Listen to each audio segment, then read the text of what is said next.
58 minutes remained until Count Dooku's ultimatum expired. In the secure data vault beneath the United Nations compound, Obi-Wan Kenobi stood surrounded by holographic displays showing the nightmare unfolding above Earth.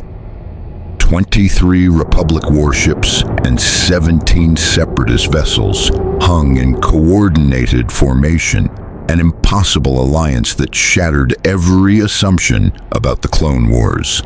At the center of that armada loomed the Subjugator, its experimental ion pulse weapon, charging with energy that could reduce Earth's entire technological civilization to ash and memory.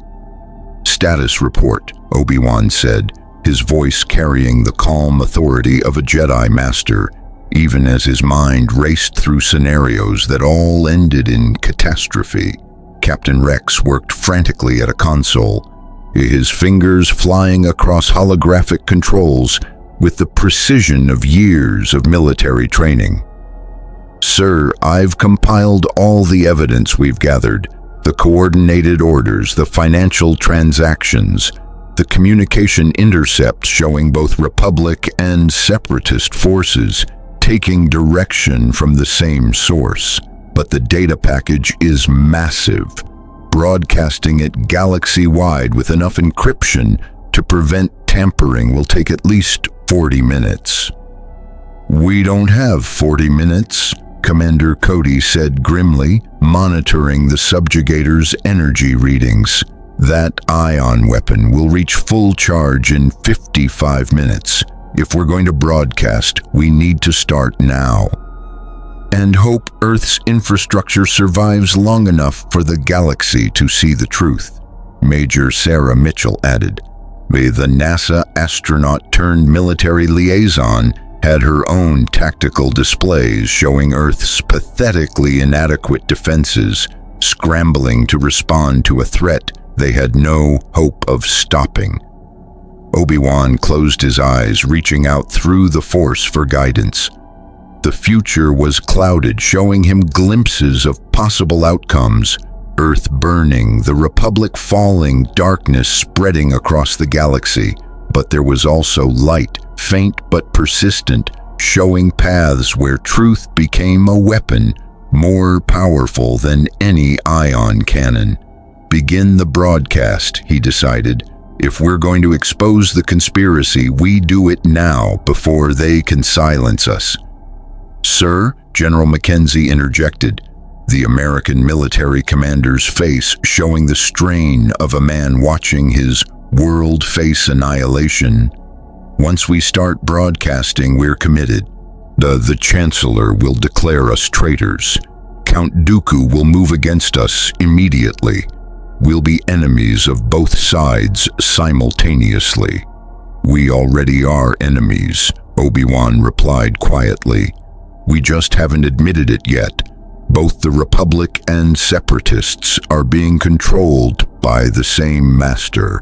Fighting either one means fighting both. Our only chance is to expose that master and let the galaxy decide whose side they're actually on." Before Rex could initiate the broadcast sequence, every screen in the vault flickered and died. Emergency lighting activated as Earth's power grids fluctuated. Then, just as suddenly, the screens came back online, showing a different image than before. A young man in Jedi robes appeared, his face showing exhaustion and determination in equal measure. His mechanical hand gripped a lightsaber hilt, and behind him, through the viewport of what appeared to be a Republic cruiser, Earth hung like a blue jewel against the darkness of space. "Anakin," Obi-Wan breathed, relief and concern flooding through him. Anakin Skywalker, the hero of the Republic, the chosen one prophesied to bring balance to the Force, looked directly into the camera with eyes that had seen too much war for someone barely past 25. "Master Obi-Wan," Anakin said without preamble, "I'm 3 minutes out from Earth's orbit with the 501st Legion and a battle group from the Outer Rim. We intercepted Dooku's transmission and came as fast as hyperspace allowed. But Obi-Wan...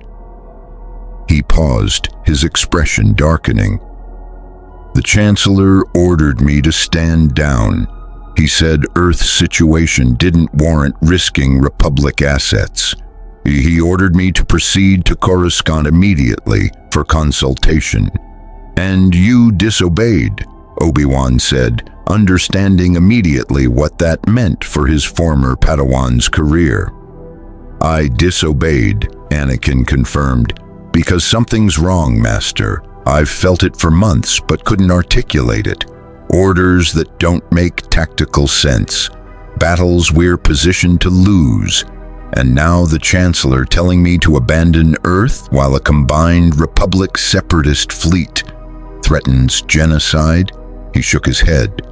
That's not the Republic I swore to defend. Rex and Cody exchanged glances. The hero of the Republic, the Jedi general closest to Chancellor Palpatine, had just declared his intention to defy direct orders from the Supreme Commander. It was mutiny by any definition, but it was also the first crack in the edifice of lies that had sustained the Clone Wars. Anakin, listen carefully, Obi-Wan said urgently. We've uncovered evidence that both the Republic and Separatist forces are being manipulated by the same source. Someone has been orchestrating the entire Clone Wars, playing both sides against each other. We're preparing to broadcast that evidence galaxy-wide, but the broadcast will take time you don't have, Anakin finished, his tactical mind immediately grasping the problem. And the moment you start transmitting, Dooku will fire that ion weapon to silence you. You need someone to keep him busy while the broadcast completes. It's too dangerous, Obi-Wan protested. That's not just a separatist fleet up there. It's Republic ships under coordination with them. You'll be facing our own forces. Then I'll face them, Anakin said, with the absolute conviction that made him both a brilliant general and a terrifying warrior. Master, you taught me that sometimes the right thing and the legal thing aren't the same. You arrested Admiral Tarkin when every regulation said you shouldn't. You challenged the Senate's authority to protect Earth's freedom. Now I'm going to do what you taught me. I'm going to trust the Force and do what's right, regardless of consequences. Through the Force, Obi-Wan felt his former apprentice's determination, but also something else, a darkness hovering at the edges of Anakin's consciousness, fed by years of war and loss and compromises. The prophecy of the Chosen One whispered in his mind. He will bring balance to the Force, but balance could mean many things, and not all of them comfortable. May the Force be with you, Anakin, Obi-Wan said quietly. And with you, Master, Anakin replied. Then his image flickered and was replaced by tactical displays showing his battle group emerging from hyperspace at the edge of Earth's system. 3 Venator-class star destroyers, a dozen support frigates and squadrons of starfighters that bore the distinctive markings of the 501st Legion, Anakin's personal unit, the soldiers he'd led through countless battles. They were outnumbered 3-1 by the combined fleet surrounding Earth, but they were also the most battle-hardened troops in the Republic military, led by the greatest warrior of the age, and they were about to engage in combat against their own allies. This is insane, General Mackenzie said, watching the tactical situation develop. He's going to start a civil war. The Civil War already started, Obi-Wan corrected. We just didn't realize both sides were on the same team until now. Rex, initiate the broadcast. Make sure every communication array on Earth is transmitting. Every Republic military channel, every civilian network. I want this evidence spread so far and so fast that even destroying Earth can't suppress it. Rex's fingers flew across the controls, activating protocols he'd spent 2 weeks preparing for this moment. Across Earth's surface, communication satellites began redirecting their signals. Military installations received encrypted data packages they couldn't refuse. Civilian networks suddenly carried information that would shatter their understanding of galactic politics. And in orbit, the combined Republic separatist fleet detected the transmission and moved to stop it. Admiral Trench, Count Dooku's voice came through the command channel of the subjugator, his cultured tones carrying barely restrained fury. Destroy Earth's communication infrastructure immediately. Use precision strikes. I want their networks eliminated without triggering the ion weapon prematurely. As you command, Count Dooku, the spider-like Admiral Trench replied, in his clicking, mechanical voice. The brilliant separatist tactician who'd fought Republic forces across a dozen systems immediately began coordinating with the Republic ships under his command, an impossible cooperation that proved beyond doubt what Obi-Wan's evidence would soon reveal to the galaxy. Turbo-laser batteries from both Republic and Separatist ships opened fire on Earth's orbital infrastructure. Satellites exploded in silent fury. Communication relays died in cascades of sparks and debris.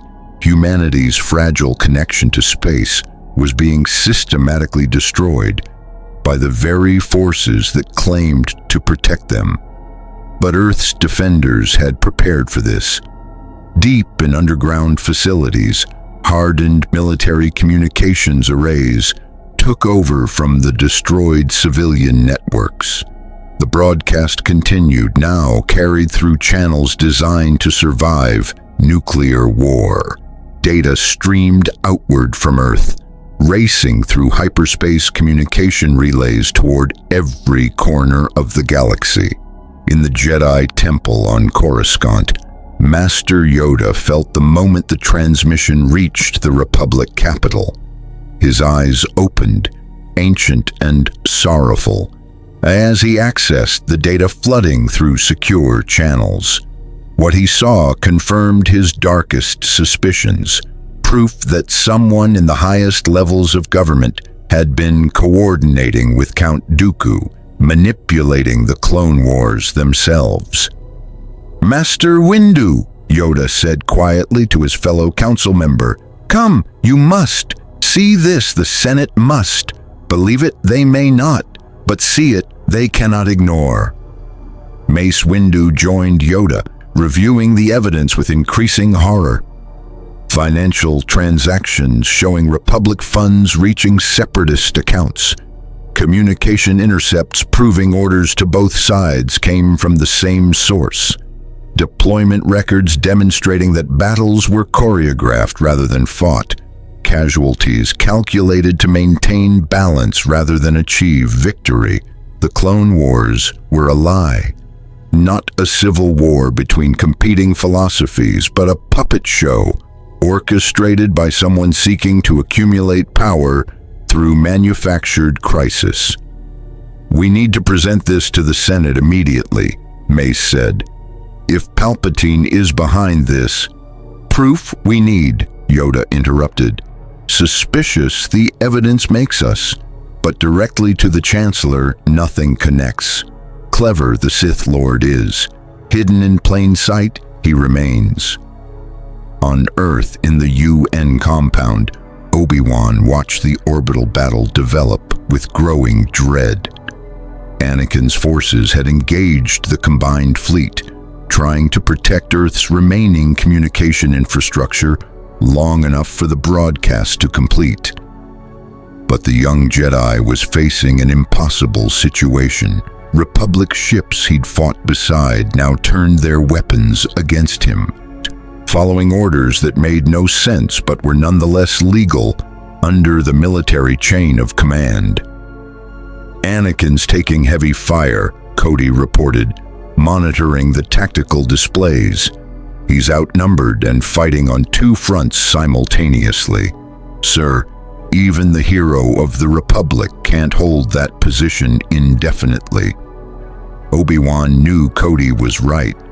Anakin was buying them time with the lives of his men, clone troopers who trusted him enough to follow him into battle against their own Republic. Every second of that sacrifice was another chance for the truth to spread, for the evidence to reach enough people that suppressing it became impossible. But it was also another second closer to the subjugator's ion weapon reaching full charge, another moment Earth teetered on the edge of catastrophic devastation. "So how long until the broadcast reaches critical saturation?" Obi-Wan asked. Rex checked his calculations. 37 minutes until enough nodes have the complete data package that destroying Earth's infrastructure becomes pointless. "But sir, the subjugator will be ready to fire in 32 minutes. We're not going to make it." "Then we need to delay that firing," Obi-Wan decided. He activated his comlink, broadcasting on a frequency he knew Dooku would be monitoring.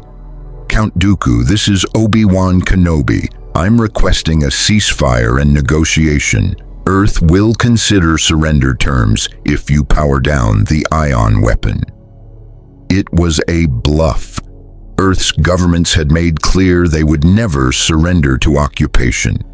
But Obi-Wan was gambling that Dooku's aristocratic nature would compel him to at least hear the offer before annihilating billions. For a long moment, there was silence. Then Dooku's holographic image appeared in the vault, the Sith Lord's expression showing something almost like regret. "Master Kenobi," Dooku said formally, "you were always the better negotiator, but we're past the point where words matter. Your broadcast is already spreading. I've received reports of Republic commanders questioning their orders, separatist systems demanding explanations. You've accomplished what you set out to do. You've revealed the conspiracy." "Then power down the weapon," Obi-Wan urged. "Earth has done nothing to deserve genocide." "Earth has done everything," Dooku replied coldly. "You've existed outside the normal power structures. You refused to be controlled by either side, and now you've exposed secrets that were meant to remain hidden until the time was right. My master is most displeased." "Your master?" Obi-Wan seized on the admission. "Count Dooku, identify your master. Tell the galaxy who's been orchestrating this war." Dooku smiled, but it didn't reach his eyes. "You already know, Obi-Wan. You've suspected for months. The man who's always had the right answer, the perfect compromise, the emergency powers that never sunset. But knowing and proving are different things, aren't they? And by the time you gather proof, Earth will be a pre-industrial wasteland, and the galaxy will be too frightened of chaos to question strong leadership." The transmission ended, and Obi-Wan knew his bluff had failed. Dooku would fire, billions would die, and the truth would spread across the galaxy alongside images of Earth's destruction, a warning to any world that dared challenge the Sith's grand design. "Broadcast completion at 70%, Rex reported, but the subjugator is beginning final firing sequence, 28 minutes until discharge." Above Earth, Anakin Skywalker fought with the fury of a Jedi who'd finally found enemies worthy of his rage. His starfighter wove through a storm of turbo-laser fire, his connection to the Force allowing him to anticipate attacks a split second before they came. The 501st followed his lead, clone pilots executing maneuvers that defied physics and probability, holding the line through sheer skill and absolute trust in their general. But it wasn't enough. For every enemy fighter destroyed, 2 more took its position. Republic ships that should have been defending Earth instead positioned themselves to protect the subjugator. The ion weapon's energy readings climbed steadily toward critical threshold, and there was nothing Anakin could do to stop it. General Skywalker, his astromech R2-D2 beeped urgently, the droid's translation appearing on his fighter's display. Detecting unusual energy signatures from Earth's surface, multiple sources, very high output. Anakin glanced at the sensor readings and felt a surge of hope mixed with concern. Earth's militaries were powering up every defensive system they possessed. Nuclear missiles, railguns, directed energy weapons that were primitive by galactic standards but still capable of inflicting damage. They were preparing to defend themselves with whatever tools they had, but facing certain annihilation with the kind of courage that made humanity remarkable. But those weapons wouldn't be enough. Earth's most powerful missiles would be intercepted long before reaching the subjugator. Their railguns couldn't penetrate modern deflector shields. Their defiance was inspiring and completely futile, unless someone gave them a chance. Anakin made a decision that would either save Earth or doom his forces to annihilation. All Republic units, this is General Skywalker. Target the subjugator's shield generators. Concentrate all fire on the forward port quadrant. I don't care if they're showing Republic IFF codes. They're about to commit genocide, and that makes them the enemy. Sir, his squadron leader hesitated. Those are our ships protecting that vessel. We'll be firing on fellow Republic forces. Those aren't Republic forces anymore, Anakin replied grimly. They're traitors following a traitor's orders. Now execute my command or I'll file charges for insubordination in the face of the enemy. The 501st, to their eternal credit, didn't hesitate further. They were Anakin's men, had followed him through battles that should have killed them all, and they trusted his judgment even when it contradicted everything they'd been taught. Turbo laser fire from 3 Venator-class destroyers concentrated on a single point of the subjugator's massive shields, hammering at the defensive barrier with everything they had. And on Earth, military commanders watched the incredible display of courage and made their own impossible choice. All batteries to target coordinates uploaded, General Mackenzie ordered from his command post. When that shield drops, if that shield drops, we fire everything we have at that weapon. We get one chance at this. Make it count. 27 minutes until the ion weapon fired. 26 minutes until Earth's broadcast reached critical saturation. And somewhere between those numbers lay the difference between survival and extinction, between truth and tyranny, between a galaxy that still believed in freedom and one that would learn to kneel before hidden masters. The countdown had begun, and in the corridors of power across the galaxy, beings who'd thought themselves secure began to realize that Earth, primitive, force-blind Earth, had just changed everything. The Anakin Skywalker's starfighter screamed through the orbital battle at speeds that would have killed a lesser pilot. His connection to the Force was so strong in this moment that he could feel every ship, every weapon, every decision being made across the chaotic battlefield. The dark side whispered to him, "Strike harder, faster, without mercy. These traitors deserve annihilation." But the light side reminded him of his duty, his honor. the lives depending on his choices. He walked the razor's edge between them, using the strength of both without surrendering to either. R2, calculate firing solution on the subjugator's port shield generator, Anakin ordered, his mechanical hand gripping the fighter's controls with precision born of thousands of combat hours. And patch me through to Admiral Trench. Let's see if the old spider is willing to talk. R2-D2 beeped an acknowledgement, and moments later, Admiral Trench's clicking voice filled Anakin's cockpit. General Skywalker, I had hoped you would remain on Coruscant as the Chancellor ordered. This confrontation serves no one's interests. Genocide serves no one's interests, Anakin shot back, maneuvering around a barrage of point defense fire. Admiral, you're a brilliant tactician. You've fought the Republic for years, but you're not a monster. Ordering the ion weapon fired on a defenseless world, that's not warfare, that's atrocity. Bold words from the man who led the assault on the Separatist Senate, Trench replied, referencing a particularly brutal Republic victory. How many civilians died in that battle, General? How many innocents burned because you deemed their deaths acceptable? The words struck home because they were true.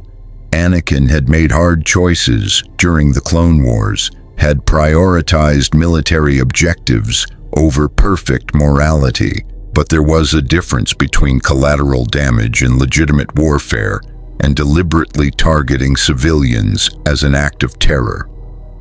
Those were accidents in the chaos of battle, Anakin said. What you're planning is calculated murder, and Admiral, you're smart enough to know this isn't a normal Separatist operation. Republic ships are coordinating with yours. Someone is controlling both sides. Don't you want to know who's pulling your strings? There was a pause, brief but telling. Trench was a separatist, yes, but he was also a professional soldier who'd chafed under Count Dooku's increasingly erratic orders. The possibility that he was being manipulated would gnaw at his tactical mind. An interesting theory, General, Trench replied finally, but even if true, it changes nothing. I have my orders, and I will execute them. Power down your weapons and withdraw. This is your final warning. Then I guess we're doing this the hard way, Anakin said, cutting the connection. He opened a channel to his entire battle group. All ships, all fighters, execute attack pattern Delta 7. Target the shield generators on the subjugator. I don't care how many Republic ships we have to go through to reach it. What followed would be remembered as one of the most audacious small unit actions in galactic military history. 3 Venator-class destroyers, outnumbered and outgunned, charged directly into the combined Republic separatist fleet. They weren't trying to defeat the enemy. That was impossible. They were trying to create enough chaos that Earth's primitive weapons might, just might, have a chance to make a difference. Clone pilots in ARC-170 starfighters and V-wing interceptors followed their general into hell itself. Many of them had fought at the first battle of Geonosis, had been there when the Clone Wars began. They'd seen the Republic transform from a peaceful democracy into a militarized state. They'd questioned orders that didn't make tactical sense, had wondered why battles that could be won were deliberately prolonged. Now, finally, they understood, and they were willing to die to expose the truth. Gold leader to General Skywalker, one of the clone pilots reported, his voice strained as he maneuvered through a gauntlet of enemy fire. Oh, we're taking heavy casualties, lost 3 fighters in the last 30 seconds. Sir, we can't maintain this assault much longer. You just need to maintain it for 23 more minutes, Anakin replied, checking the countdown until Earth's broadcast reached critical saturation. That's all. 23 minutes and the truth spread so far they can't suppress it. 23 minutes, Gold Leader repeated.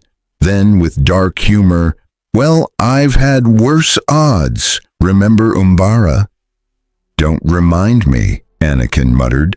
The Battle of Umbara had been one of the darkest moments of the Clone Wars. Republic forces turned against each other through Sith manipulation, clone troopers dying at the hands of their brothers. If they'd understood then what they knew now, that battle would have revealed the conspiracy 2 years early. But hindsight was useless. What mattered was the next 23 minutes. Anakin's starfighter dove toward the subjugator, weaving through a storm of turbo laser fire that lit up his shields like a fireworks display. Behind him, his wingmen provided covering fire, targeting the Republic frigates that had positioned themselves as the Dreadnought's protectors. It was surreal, shooting at ships bearing Republic colors, killing clone troopers and Republic Navy personnel who thought they were following lawful orders. This was what civil war looked like. Not glorious, not noble, just tragic and necessary, and soul-destroying. The subjugator's shields flared under the concentrated assault from Anakin's battle group. The massive vessel had been designed to cripple entire fleets with its ion weapons, but its shields weren't optimized for focused. He sustained fire on a single point. Cracks began appearing in the energy barrier, metaphorical cracks that manifested as fluctuations in the shield's coherence. "Target acquired," Anakin said, his finger hovering over the firing stud. "Proton torpedoes full spread on my mark." Mark. 6 torpedoes streaked from his fighter, joined by dozens more from the bombers that had fought their way through the defensive perimeter. They converged on the weakened section of the shield, their warheads specifically tuned to exploit the frequency gaps Anakin's sensors had detected. The shield flickered, failed, and for a precious 3 seconds, a section of the subjugator's hull was exposed to attack. "Now!" General Mackenzie's voice roared across Earth's military communications networks. "All batteries fire!" From across Earth's surface, humanity's most powerful weapons launched. Intercontinental ballistic missiles originally designed to deliver nuclear warheads across continents now carried conventional explosives toward targets in orbit. Railguns, experimental weapons that used electromagnetic acceleration to achieve hypersonic velocities, sent tungsten rods screaming toward the subjugator. Directed energy weapons, primitive lasers that were laughable compared to galactic technology, added their power to the assault. Individually, none of these weapons could seriously damage a capital ship designed to withstand turbo-laser bombardment. But collectively, arriving during those 3 seconds when the shields were down, they achieved something remarkable. The ion weapon's primary charging array took a direct hit from a railgun projectile traveling at 15 kilometers per second.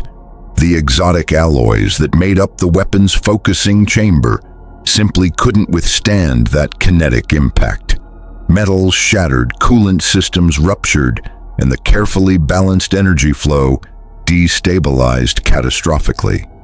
"Ion weapon compromised," a panicked voice reported on the subjugator's bridge. "We're experiencing cascade failures across primary and secondary charging systems. The weapon cannot fire." Admiral Trench stared at his tactical displays in disbelief. A primitive world, using weapons that shouldn't even register as threats, had just disabled the most advanced ion cannon in the Separatist arsenal. It shouldn't have been possible, but it had happened because Anakin Skywalker had given them a 3-second window and Earth had made it count. "Redirect all power to shields," Trench ordered, his tactical mind immediately adapting to the changed situation. "Launch all fighters and engage Skywalker's forces, and contact Count Dooku. Inform him the primary weapon is offline." On the subjugator's command deck, Count Dooku received the news with outward calm and inner fury. The plan had been perfect: threaten Earth with annihilation, force them to surrender before the broadcast completed, then use their submission as proof that resistance to proper authority was futile. Instead, Earth had fought back, and Anakin Skywalker had betrayed his Chancellor to help them. Unacceptable on every level. "Activate the secondary weapons," Dooku ordered coldly. "Well, if we cannot disable Earth's technology with a single pulse, we'll simply destroy their civilization the old-fashioned way. Begin orbital bombardment. Target their major cities." "Count Dooku," Admiral Trench objected, "that will kill billions. Genocide on that scale is necessary," Dooku interrupted. "Earth has become a symbol of resistance. They've shown other primitive worlds that defying galactic powers is possible.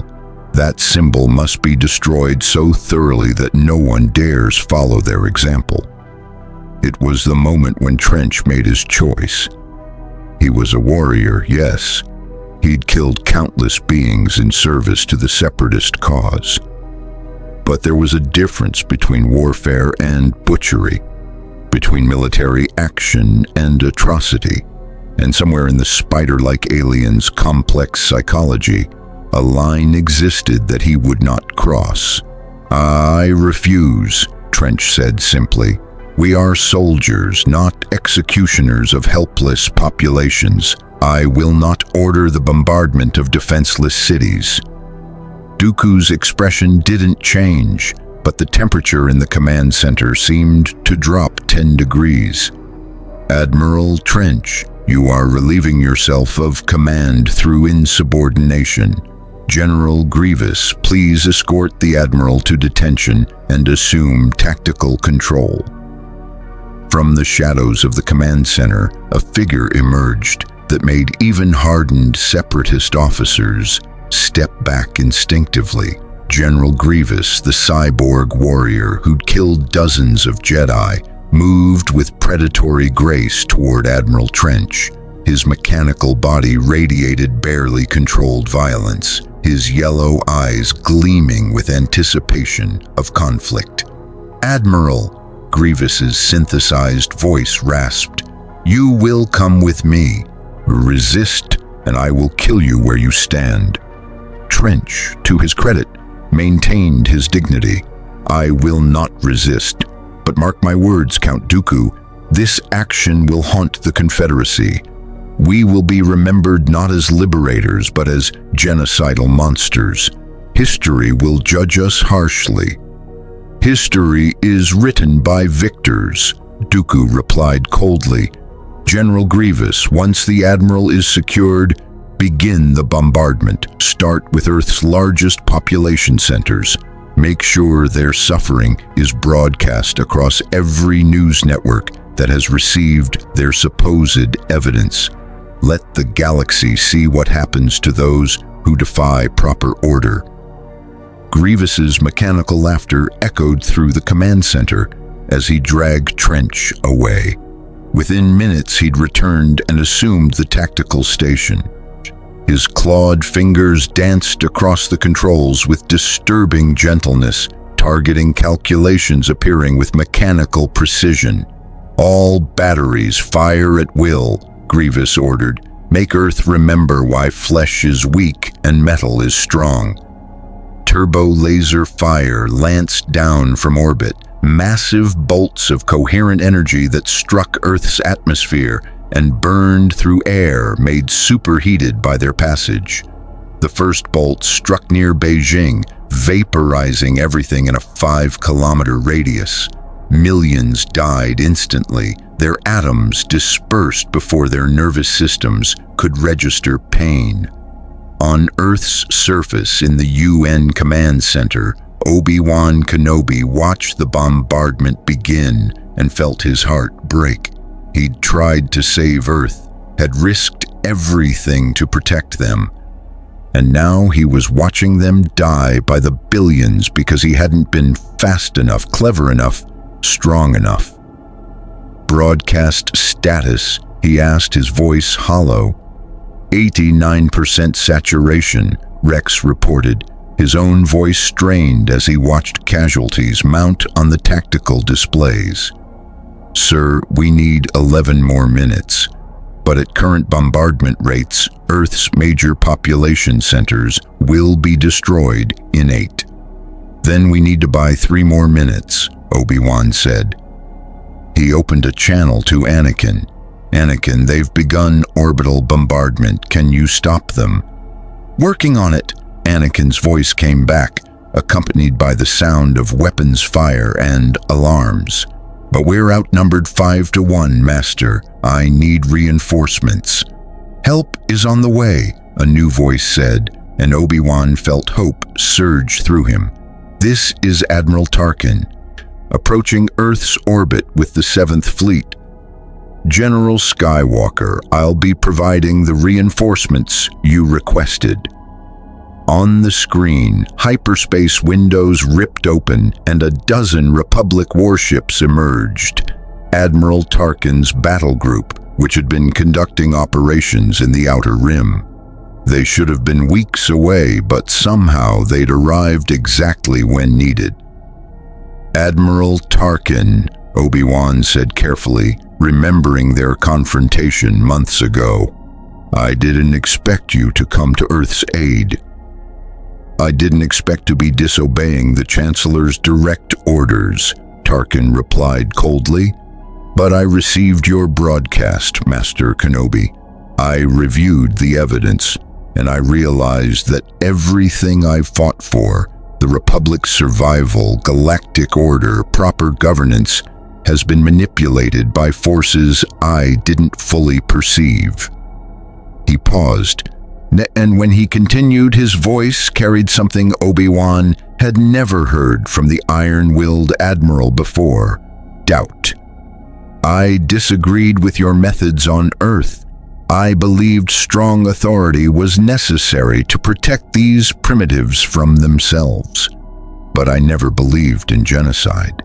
I never signed up to be a tool of Sith manipulation. And if the evidence you've broadcast is accurate, if the Chancellor himself is orchestrating this war, then my loyalty is to the Republic, not the man who's destroying it." It was the most remarkable admission Obi-Wan had ever heard from Wilhuff Tarkin, the man who represented everything authoritarian about the Republic's military, had just declared himself a rebel, had chosen principle over obedience in the most dramatic way possible. "Admiral, we need to stop the bombardment," Obi-Wan said. "The subjugator is targeting Earth's cities. Billions are dying." "All ships engage the subjugator," Tarkin ordered immediately. "Priority target, weapons batteries, disable their bombardment capability before they can complete their genocide." The battle for Earth's orbit reached a new level of intensity as Tarkin's fleet joined Anakin's battered battle group. Suddenly, the balance of power shifted. The combined Republic separatist forces that had been hunting Anakin now found themselves outnumbered and outgunned. But General Grievous wasn't one to surrender easily. The cyborg general had fought against worse odds and prevailed through sheer viciousness and tactical acumen. He immediately began redistributing his forces, using the subjugator's massive bulk as cover while his fighters engaged Tarkin's capital ships. "Interesting," Grievous said, his mechanical voice carrying what might have been amusement. The Republic turns against itself. The Chancellor will be most displeased. The Chancellor can be as displeased as he wishes, Tarkin's voice came back. I serve the Republic, not one man's ambitions. Stand down your vessels, or we will destroy them. I think not, Grievous replied. Count Dooku, the situation has become untenable. Requesting permission to activate Contingency Plan Omega. In another part of the subjugator, Dooku considered the request. Contingency Omega was a last resort, a plan so extreme that even he had hesitated to authorize it. But circumstances had spiraled beyond control. Anakin had betrayed the Chancellor. Tarkin had brought reinforcements. Earth's broadcast had reached 94% saturation, meaning the evidence was now spread too widely to suppress. The plan was failing, which meant it was time to ensure that even in failure, the Sith's ultimate objectives would be achieved. Contingency Omega is authorized, Dooku said coldly. Execute immediately. Aboard the subjugator, deep in the ship's reactor core, a separatist engineering team activated systems that had been installed in secret months before. These weren't standard ship components, they were something far more terrible. Devices that converted a capital ship into the largest suicide weapon in the galaxy. Sir! Admiral Yularin's voice crackled across Obi-Wan's comlink, the Republic Admiral's words coming fast with urgency. We're detecting massive energy buildup in the subjugator's reactor core. They're overloading the containment fields deliberately. That ship is going to explode, and when it does, the blast will be equivalent to a small sun going nova. Obi-Wan felt ice form in his veins. Damage radius? Everything in orbit around Earth will be destroyed. Our ships, their ships, all of Earth's orbital infrastructure. And the radiation pulse will irradiate Earth's upper atmosphere. It won't destroy the planet, but it will make the surface uninhabitable for decades. Billions will die from radiation sickness, even if they survive the initial blast. It was the ultimate revenge.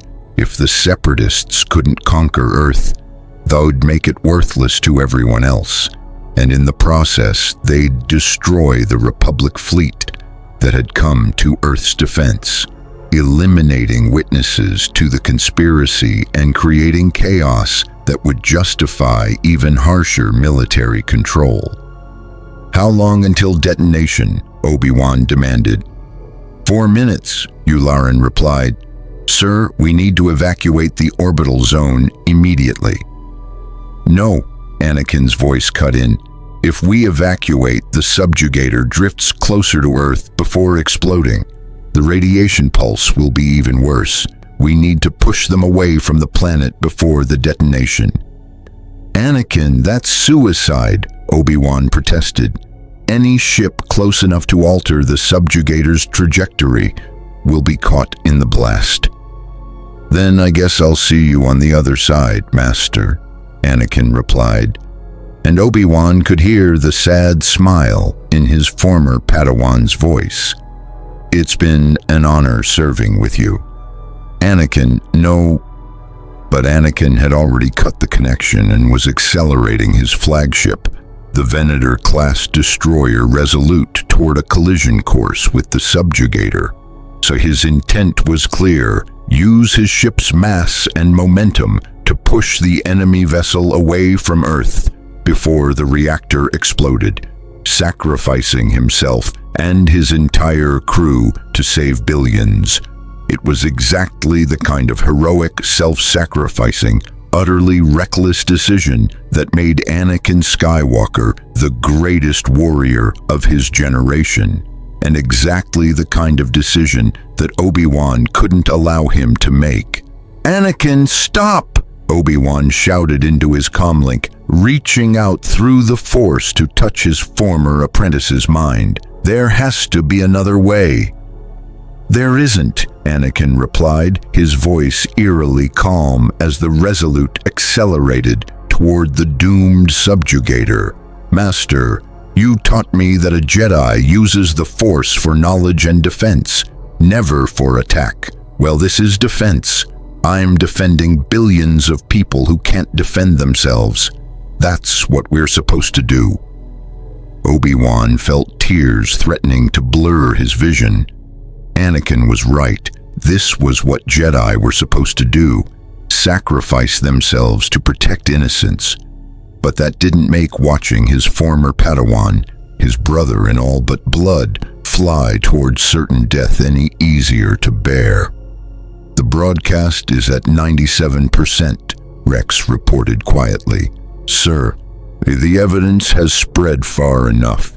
We've accomplished what we set out to do. If General Skywalker, if he completes his sacrifice, it won't be in vain." Small comfort when measured against Anakin's life. But then, through the Force, Obi-Wan felt something shift.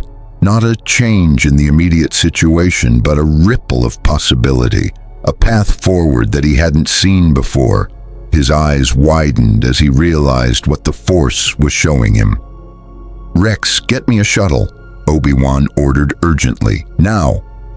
"Sir, there's no time." "Now, Captain." Obi-Wan rarely raised his voice, but when he did, clone troopers moved. Within seconds, Rex had commandeered a Republic LAAT gunship, and Obi-Wan was racing toward the landing pad. "Master Kenobi, what are you doing?" Commander Cody's voice came through the comlink. "Something either very wise or very foolish," Obi-Wan replied. "Inform Admiral Yularen that I'm heading to the Resolute. I'm going to stop Anakin from throwing his life away." "How?" Cody demanded. "By throwing away mine instead." Before Cody could protest, Obi-Wan had boarded the gunship and ordered the pilot to take him to orbit at maximum acceleration. The small craft screamed through Earth's atmosphere, its hull beginning to glow from atmospheric friction as it pushed past safety limits in the desperate race against time.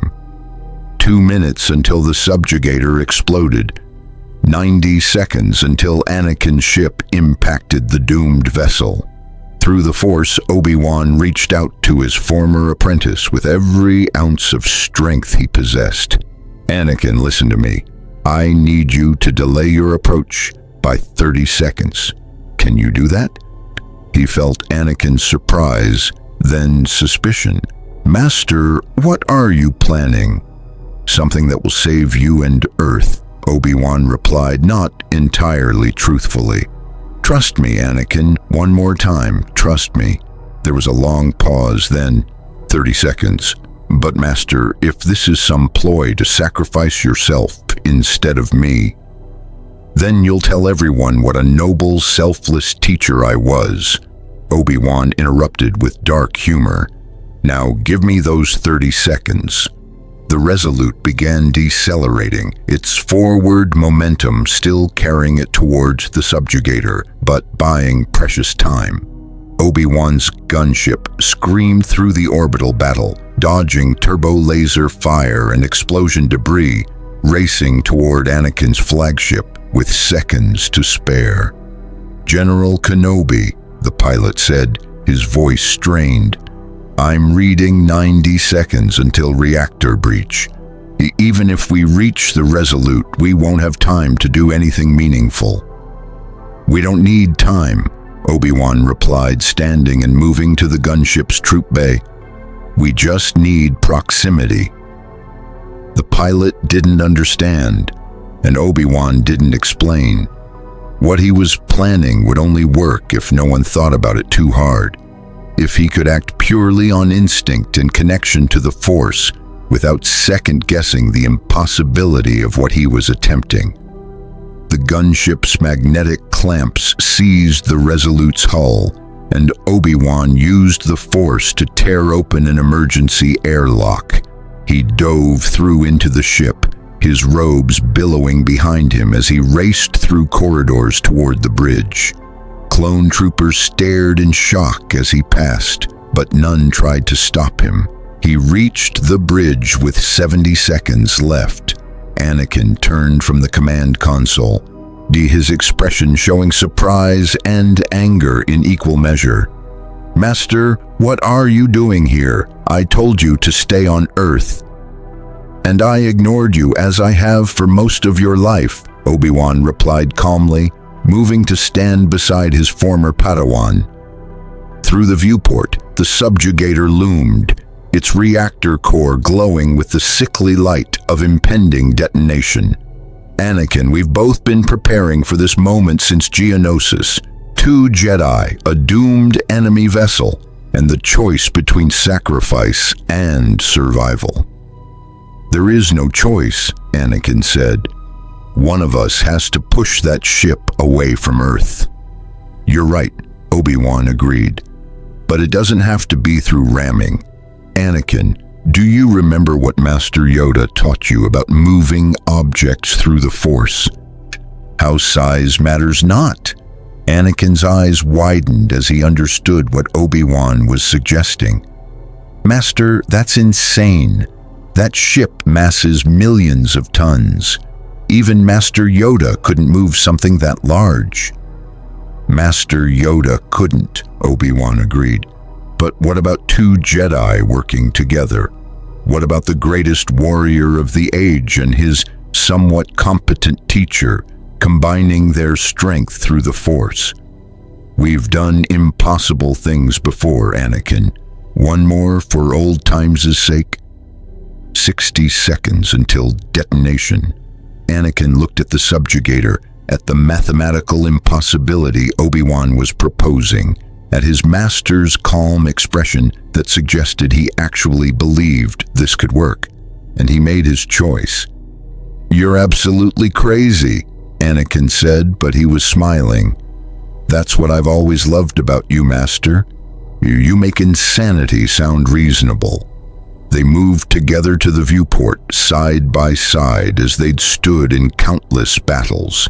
2 Jedi, master and apprentice, brother and brother, facing an impossible challenge with nothing but the Force and their unshakable bond. "On my mark," Obi-Wan said, raising his hands toward the subjugator. Beside him, Anakin mirrored the gesture. "Remember, we're not trying to stop the explosion. We're just redirecting the ship's momentum. Move it away from Earth, away from our fleet. Push it toward empty space." "I know what to do, Master," Anakin replied.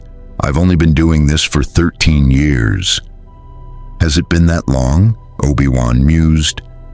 "It seems like just yesterday you were a 9-year-old boy telling me about pod racing." "Focus, Master." "Right, focusing." 45 seconds. They reached out together through the Force, 2 points of light in the cosmic darkness, extending their consciousness toward the massive starship that was about to become the largest bomb in Earth's solar system. Individually, moving such a mass would be impossible. Together, combining their strength in ways that only decades of fighting side by side made possible, they found purchase. The Force was more than just telekinesis, more than simple physical manipulation. It was the binding energy of the universe itself, the field that connected all living things and bent space-time around mass. And when 2 Jedi of sufficient power worked in absolute harmony, they could reshape that field, could impose their will upon reality in ways that defied conventional physics. The subjugator began to move, and not much, just a fractional change in its orbital trajectory, a slight alteration of momentum that would compound over the next 30 seconds. But it was moving, impossibly, responding to the will of 2 beings who stood on a nearby ship and refused to accept that some things couldn't be done. "It's working," Anakin said, his voice strained with effort.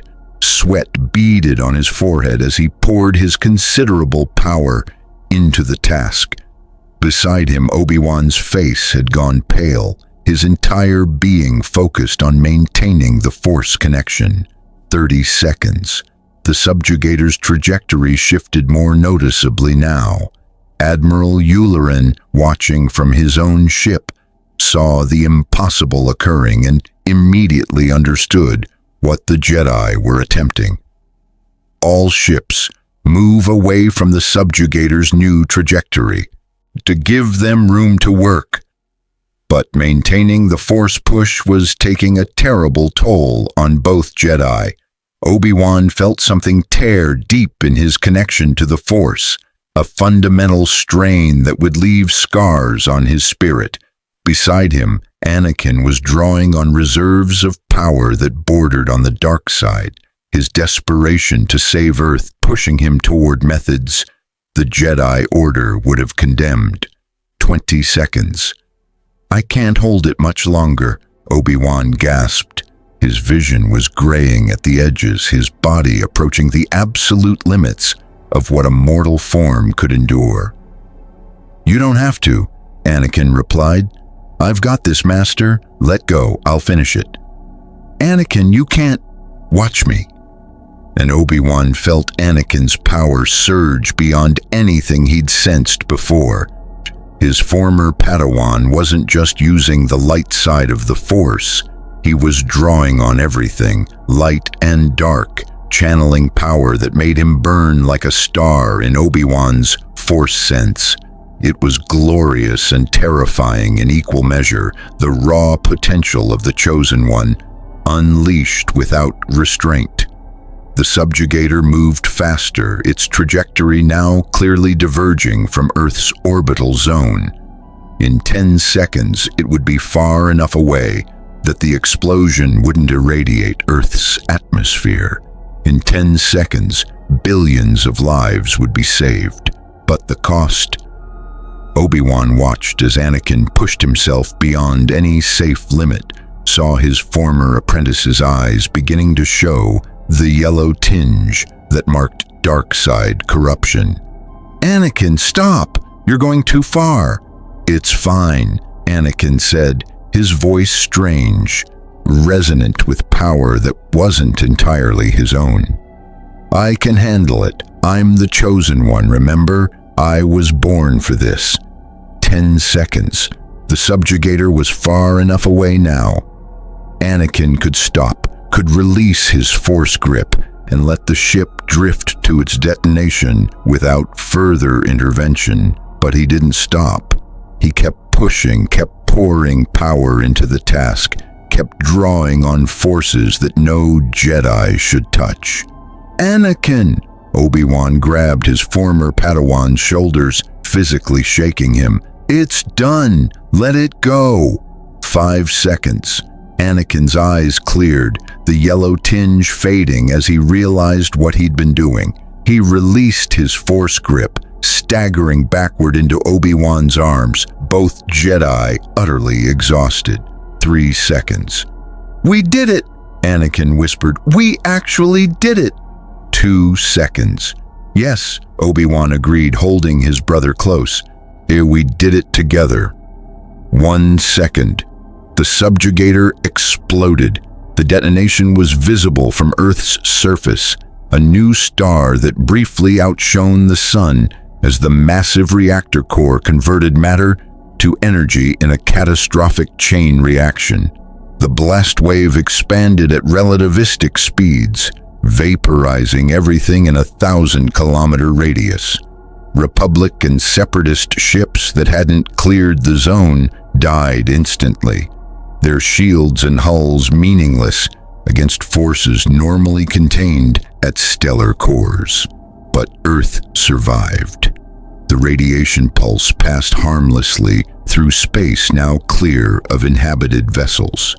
The debris field would make orbital navigation dangerous for months, but it wouldn't rain destruction on the planet's surface, and billions of humans who'd been minutes away from death looked up at the new star in their sky and understood In that moment, exactly what had been sacrificed to save them. On the Resolute's bridge, Anakin and Obi-Wan watched the explosion fade, both Jedi too exhausted to speak. Around them, clone troopers stood in awed silence, having witnessed something that shouldn't have been possible. "Sir," Rex said quietly, approaching the two Jedi, "the broadcast just reached 100% saturation. The evidence is spreading across every communications network in the galaxy. Republic Senate, separatist channels, neutral systems, everyone's seeing proof that both sides of the Clone Wars are being manipulated." "Then it was worth it," Obi-Wan said, though his voice carried doubt. "They'd saved Earth and exposed the conspiracy, yes, but the cost had been enormous. Thousands of Republic personnel dead in the orbital battle, the Earth's cities damaged by the initial bombardment, and Anakin had touched darkness in a way that would leave marks on his soul." "Master," Anakin said quietly, "what I did at the end, drawing on the dark side like that, was necessary," Obi-Wan interrupted firmly. "Anakin, you saved billions of lives. The Jedi Code is important, but it's not more important than innocent lives. If you had to brush against darkness to accomplish that good, then it was a price worth paying." "The Council won't see it that way." "Then the Council will have to adapt," Obi-Wan replied. "The galaxy is changing, Anakin. Earth has forced us all to confront truths we'd rather ignore, including the Jedi Order." Before Anakin could respond, every screen on the bridge flickered to life simultaneously. The image that appeared made both Jedi tense. Supreme Chancellor Palpatine, his grandfatherly features showing an expression of profound disappointment. "General Skywalker, Master Kenobi," Palpatine began, his voice carrying across the communications network. "I am saddened beyond measure by your actions today. You've defied direct orders, attacked fellow Republic forces, and spread dangerous propaganda that undermines our war effort. Effective immediately, you are both relieved of command and ordered to return to Coruscant to face charges of treason and mutiny." "Chancellor," Obi-Wan replied carefully, "we have evidence that you've been—" "Evidence compiled by separatist sympathizers and edited to show me in the worst possible light," Palpatine interrupted smoothly. "Evidence that conveniently appears just as we were on the verge of securing Earth's complete cooperation. Master Kenobi, I expected better from you. You've allowed your personal feelings about Admiral Tarkin's administration to cloud your judgment, and now you've dragged the hero of the Republic down with you." It was a masterful performance, Palpatine positioning himself as the reasonable authority betrayed by rogue Jedi, dismissing the evidence as fabrication while appearing hurt rather than angry. Across the galaxy, billions who were just beginning to review the broadcast found their certainty shaken. Could it all be separatist manipulation? Was this just another layer of the war's deception? "Chancellor," Admiral Tarkin's voice cut in, "I've reviewed the evidence personally. The financial transactions, the communication intercepts, the deployment orders, they're authentic. Someone in the highest levels of Republic government has been coordinating with the separatists. We need a full investigation."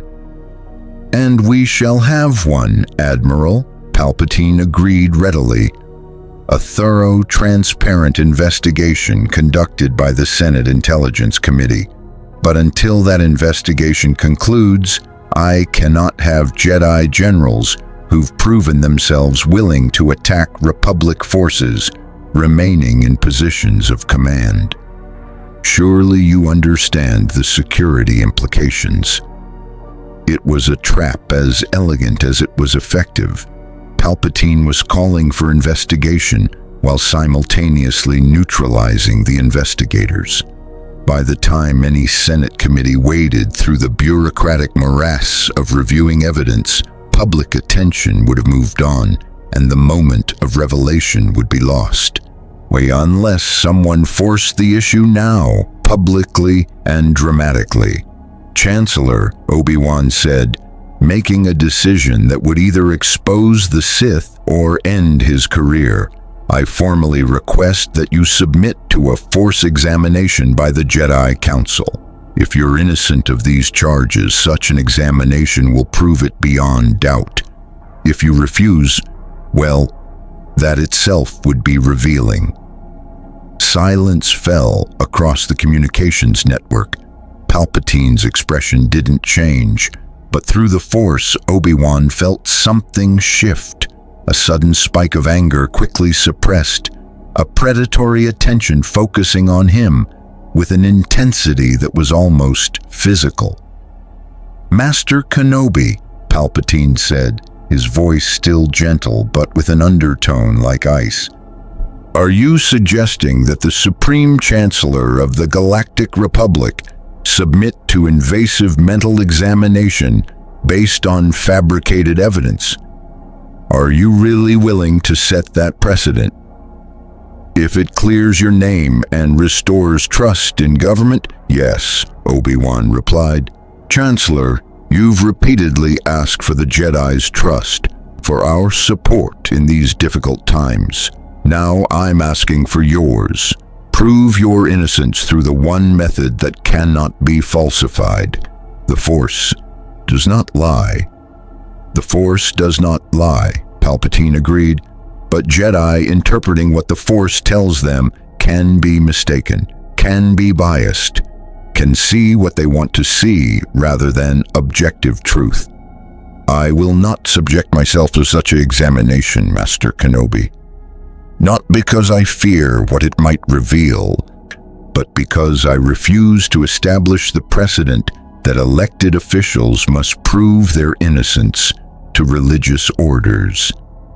It was a brilliant deflection, turning Obi-Wan's challenge into a question about separation of governmental and religious authority, making refusal seem like principled defense of democracy rather than guilty avoidance.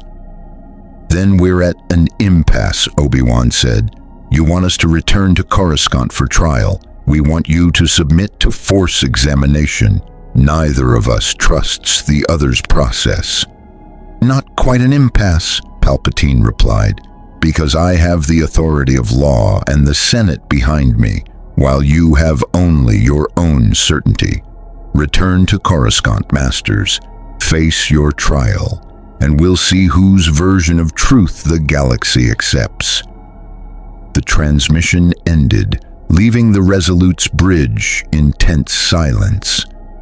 "Well," Anakin said finally, "I guess we're fugitives now." "It would appear so," Obi-Wan agreed. He turned to the clone troopers on the bridge, the men who'd followed Anakin into battle against Republic forces, who'd helped expose the conspiracy at the cost of their own careers. "Captain Rex, Commander Cody, you all have a choice now. Follow us into exile and rebellion, or surrender to the Chancellor's authority and hope for leniency. I won't blame anyone who chooses the latter. You've all done more than duty required." Rex and Cody exchanged glances, then looked at the other troopers on the bridge. In the silence, a decision was made, without words, the kind of understanding that only came from brothers who'd fought together through hell itself. "Sir," Rex said formally, "the 501st and 212th Battalions stand with you. But if you're fugitives, then we're fugitives. We're not going back to take orders from someone who's been manipulating this war." "You realize this makes you traitors," Obi-Wan said quietly. "The Republic will hunt you. Your brothers will hunt you." "Then they'll have to catch us first," Cody replied with grim humor. "Sir, we're clone troopers. We were created to follow orders. But you Jedi taught us to think, to question, to be more than just tools." This is what that lesson looks like in practice. Obi-Wan felt pride and sorrow in equal measure. These men had chosen principle over survival, had become the kind of soldiers the Republic claimed to value but punished when they actually appeared. "All right then," Anakin said, moving to the tactical console with renewed energy. "If we're going to be rebels, we'd better do it properly, Rex. You plot a course out of Republic space, somewhere the Chancellor's reach doesn't extend. Master, you should contact the Jedi Council. Let them know what's happening before Palpatine spins this into a full Jedi rebellion." As the Resolute began preparing for the jump to hyperspace, Earth's governments watched from the planet below with growing concern. They'd been saved from separatist attack, but their saviors were now declared traitors by the very Republic that claimed to protect them. The conspiracy was exposed, but the conspirator remained in power, and the Clone Wars that had seemed like a distant conflict were now tearing through Earth's orbit, leaving destruction and chaos in their wake. "What do we do now?" the UN Secretary-General asked Obi-Wan via holographic communication. "The Chancellor says you're traitors. You say he's a Sith Lord. How do we know who to believe?" "You don't," Obi-Wan admitted. "You'll have to choose based on actions rather than words. But Secretary General, whatever you decide, Earth needs to prepare. This conspiracy goes deeper than we've exposed. The Clone Wars are approaching their endgame, and when they do, Earth will have to choose whether to side with the Republic that Palpatine's creating, or stand for the principles the Republic once represented. And if we choose wrong, then you'll learn the hard way what billions of beings across the galaxy are about to discover: that freedom is fragile, democracy is precious, and both can be destroyed by leaders who claim to protect them." As the transmission ended and the Resolute jumped to hyperspace, fleeing toward the unknown regions of wild space, the Obi-Wan allowed himself a moment of doubt. They'd exposed the conspiracy, saved Earth, and gathered allies willing to stand against Palpatine's manipulation. But they'd also made powerful enemies, alienated the very Republic they'd sworn to defend, and started down a path that could only end in civil war. The real Clone Wars were just beginning, and this time everyone would have to choose sides. 24 hours after Earth's broadcast spread across the galaxy, the Galactic Senate convened in emergency session. The vast chamber that usually hummed with political debates and procedural wrangling was instead filled with shouting senators, accusations of treason, and demands for investigations that would never be completed. Senator Padme Amidala stood at her delegation's pod, watching the chaos unfold with growing despair. She'd spent the past day trying to build a coalition that could force a real investigation into the evidence Obi-Wan had broadcast.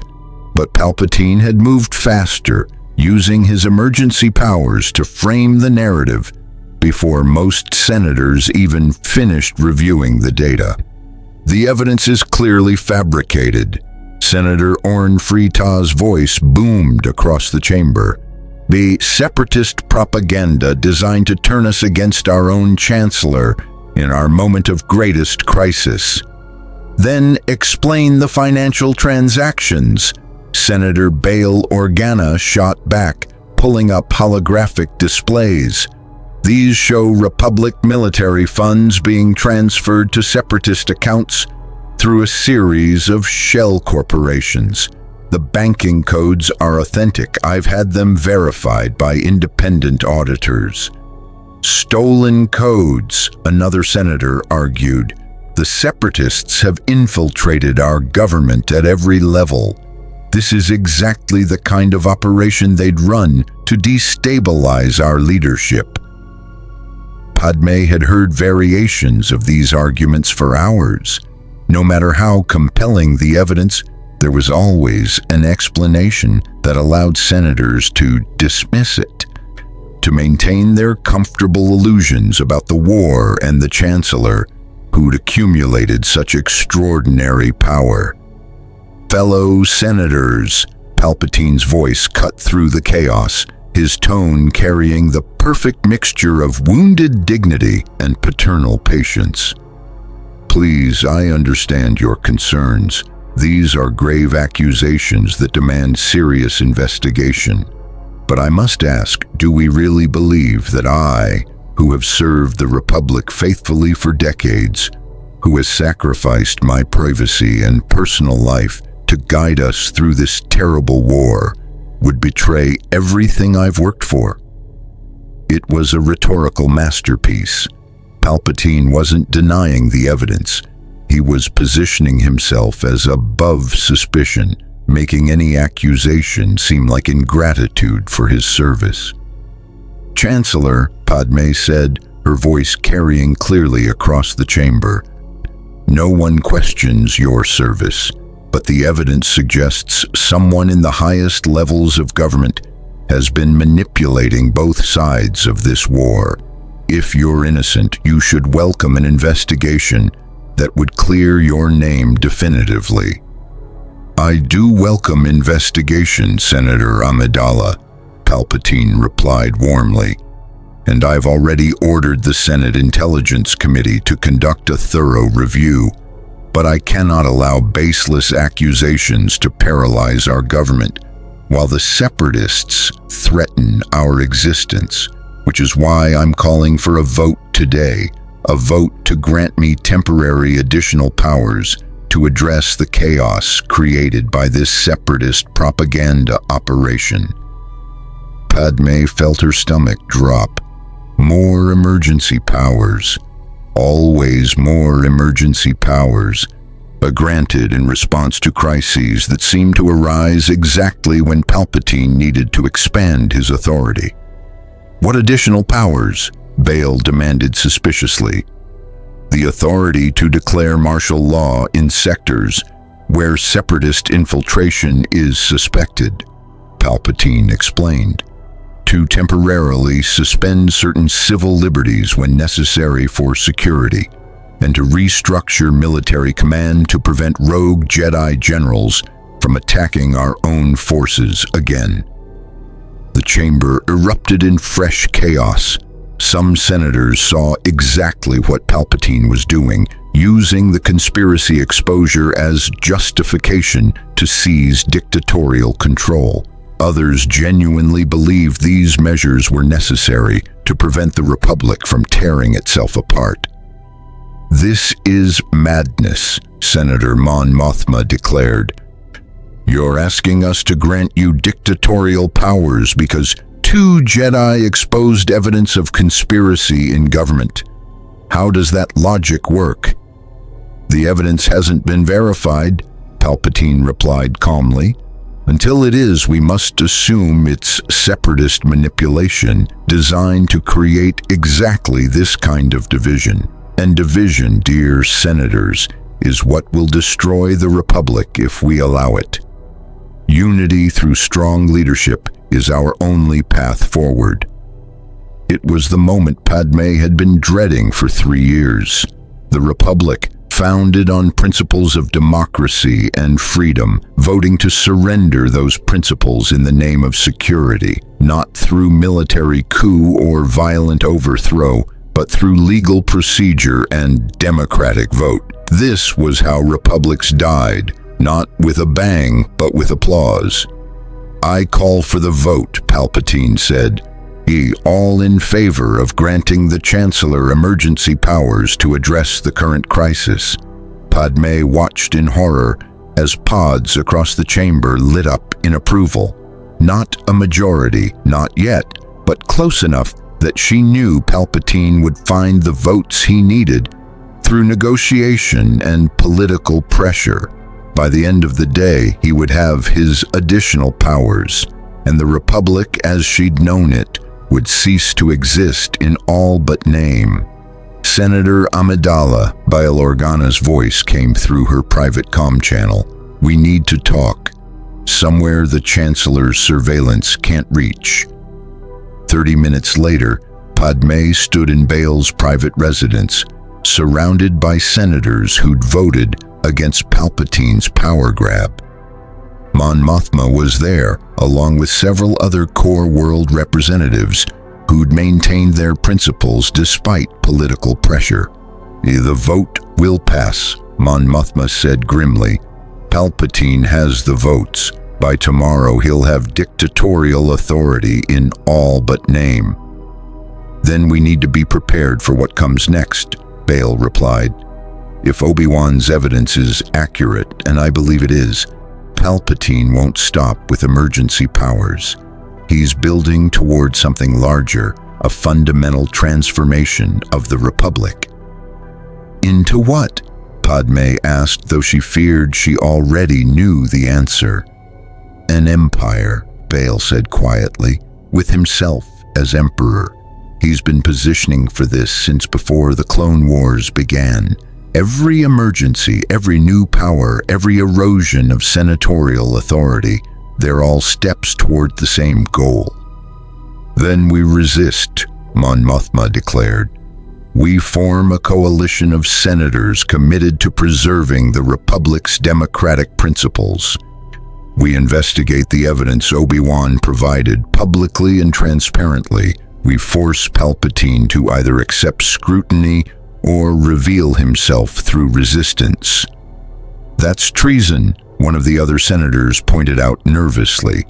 If the Chancellor learns we're organizing against him, he could have us arrested. These new powers would let him do it legally. Everything is legal when you control the law, Padme said bitterly. That's what we're learning. Dictatorship doesn't require breaking rules. It requires having the authority to change them.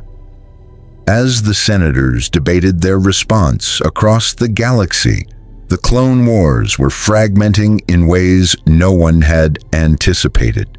The broadcast from Earth had spread to every system, every military unit, every being with access to a holo feed, and the response was tearing the Republic military apart. On Camino, in the cloning facilities where the Grand Army was produced, clone commanders gathered in secret to discuss what they'd seen. These were the men who'd led troopers through countless battles, who'd developed personalities and opinions despite their engineered uniformity. The evidence is clear, Commander Wolf said, his scarred face reflecting the harsh lighting of the meeting chamber. Someone's been manipulating this war. Our battles, our casualties, they've been orchestrated. By who? Commander Bly demanded. The Chancellor? That's treason to even suggest. Is it treason to recognize the truth? Commander Gree challenged. We were created to serve the Republic, but what if the Republic we're serving isn't the one we think it is? The debate raged among the clones, fracturing them along lines of loyalty and principle. Some believed they should follow orders regardless of political circumstances. They were soldiers, not politicians. Others argued that blind obedience to corrupt authority made them complicit in that corruption. What would General Skywalker want us to do? A younger commander asked. General Skywalker is a traitor now, Bly replied sharply. The Chancellor declared him and Kenobi fugitives. If we side with them, we're traitors too. But what if they're right? Wolf pressed. What if the Chancellor is the traitor and we're the ones following illegal orders? It was the question with no good answer. Clone troopers had been engineered for obedience, but their Jedi generals had taught them to think. Now those two imperatives were in conflict, and each clone had to choose which would guide their actions. Some chose loyalty to command structure, others chose loyalty to principle, and the Republic's military, its greatest strength, began to fracture along invisible lines that would soon become battle lines.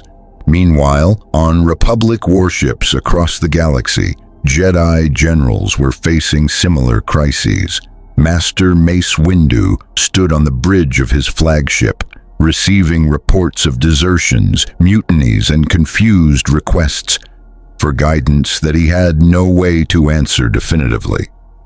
Master Windu, his clone commander, said carefully, "I'm receiving conflicting orders. The Chancellor's office says to arrest any Jedi who expresses support for Skywalker and Kenobi. The Jedi Council says to maintain normal chain of command.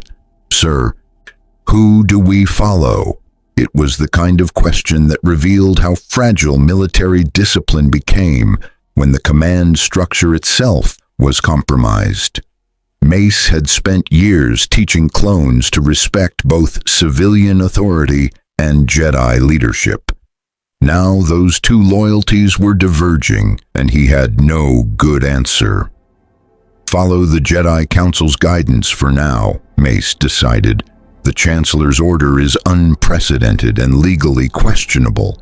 Until the Senate formally changes the chain of command, military operations remain under Jedi oversight. "Yes, sir," the commander said, but Mace could hear the doubt in his voice. How long before that doubt turned into open defiance? In the Jedi Temple, the Council faced their own impossible choices. Master Yoda sat in his chair, ancient eyes closed in meditation as he tried to sense the future. But the dark side was too strong now, clouding everything, making even the most basic precognition impossible. "Master Yoda," Ki-Adi-Mundi said, "we need to make a decision.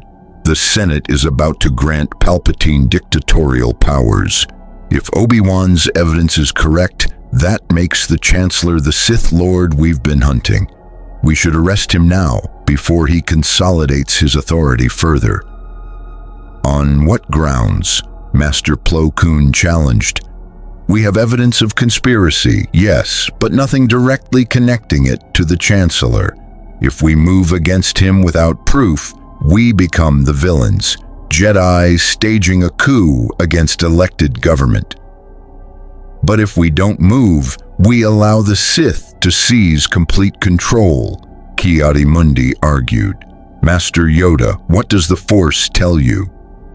Yoda opened his eyes, when for the first time in 900 years, the ancient Jedi Master looked truly uncertain.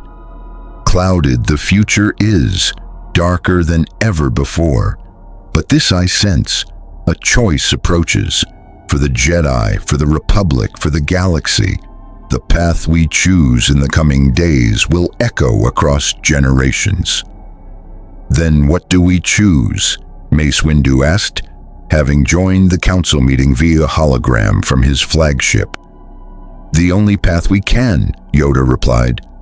"Walk in the light we must. Stand for justice even when justice brings conflict. Trust in the Force even when the Force gives no clear answer." It was frustratingly vague, but it was also the best guidance Yoda could offer. The future was in motion, driven by choices yet to be made by beings whose free will the Force itself couldn't predict. On Earth, humanity watched these galactic events unfold with growing alarm. They'd been saved from separatist attack, but their saviors were now fugitives hunted by the very government that claimed to protect them. The conspiracy was exposed, but the conspirator was consolidating power rather than being investigated, and the clone wars that had seemed like a distant conflict were now threatening to engulf Earth itself.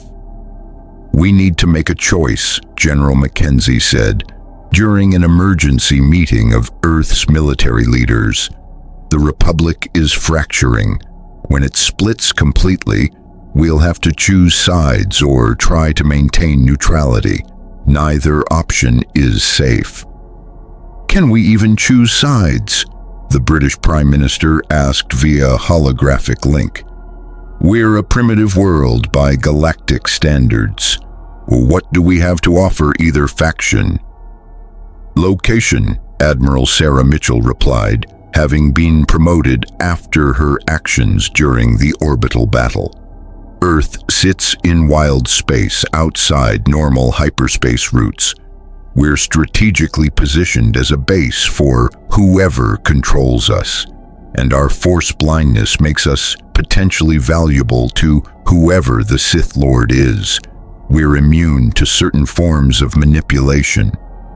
That makes us a target, the Chinese premier observed, not an asset. We're already a target, the Russian president countered. The separatists tried to destroy us. The Republic wants to control us. Our only chance is to choose the least bad option and prepare for the worst. Or we prepare to stand alone, Mackenzie suggested. Use the technology the Republic gave us. Accelerate our defensive development. And make it clear to everyone that Earth isn't anyone's pawn. It was a bold proposal. A primitive world declaring independence from galactic powers that could destroy them easily. But it was also the only path that maintained Earth's sovereignty. That's suicide, the French representative protested. We can't possibly defend ourselves against galactic-level military forces. Can't we? Mitchell challenged. She pulled up displays showing Earth's rapid technological advancement. In 6 months, we've gone from chemical rockets to understanding repulsor lift technology, from nuclear weapons to rudimentary shield generators. Our engineers learn fast, and we have advantages. A population of 8 billion, resources the Republic hasn't fully exploited. And the knowledge that surrender means losing everything that makes us human. She's right, Mackenzie agreed. Earth's strength isn't in matching galactic technology. It's in making the cost of conquest unacceptable. We dig in, we fortify, we make it clear that anyone who wants Earth will pay in blood and resources beyond what we're worth strategically. The debate continued for hours with no clear consensus emerging, but gradually a decision formed, not through agreement but through recognition of reality. Earth couldn't remain neutral in what was coming. They couldn't rely on protection from powers that might themselves be corrupt.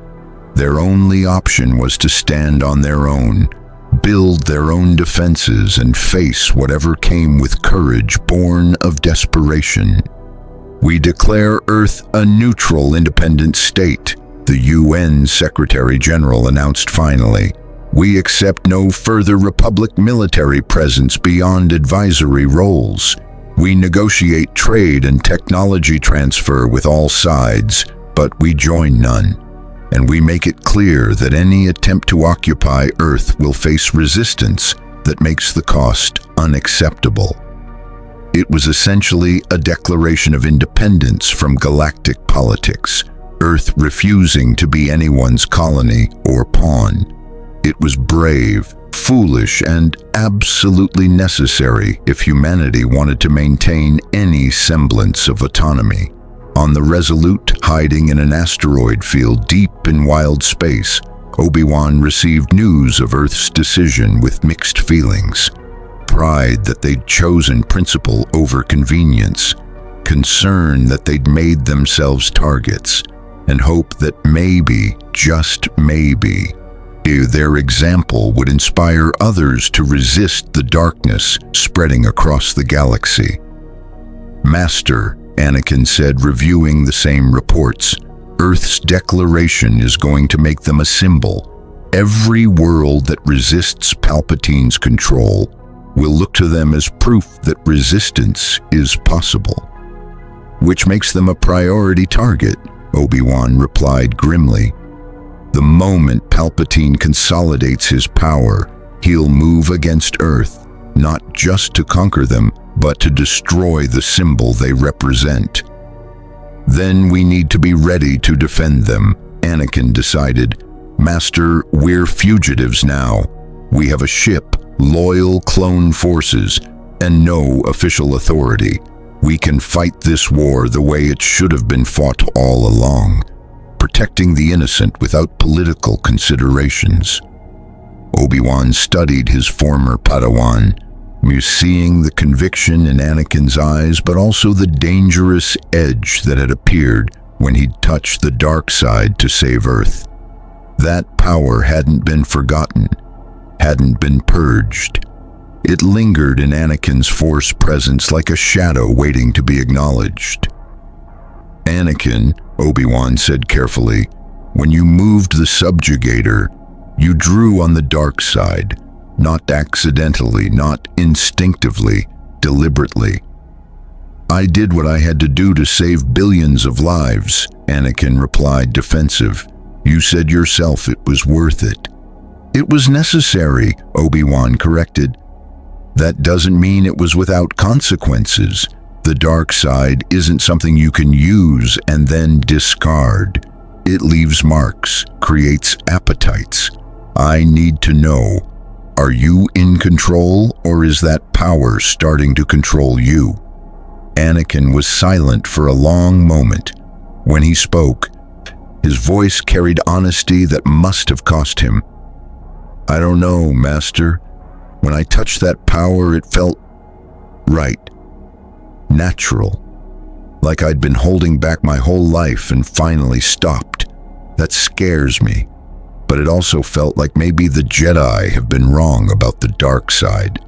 Maybe it's not inherently evil, maybe it's just power, and what matters is how you use it. It was the most dangerous thinking a Jedi could indulge in, the rationalization that had turned countless Force users to darkness. But Obi-Wan also heard the genuine confusion in Anakin's voice, the struggle of a young man trying to reconcile what he'd been taught with what he'd experienced. The dark side isn't just power, Anakin, Obi-Wan said gently. It's emotion without control, desire without restraint, strength without wisdom. Yes, you can accomplish great things by touching it, but each time you do, you surrender a piece of yourself to forces that don't care about your noble intentions. Then what should I have done? Anakin challenged. Let Earth burn because using dark side power would compromise my purity.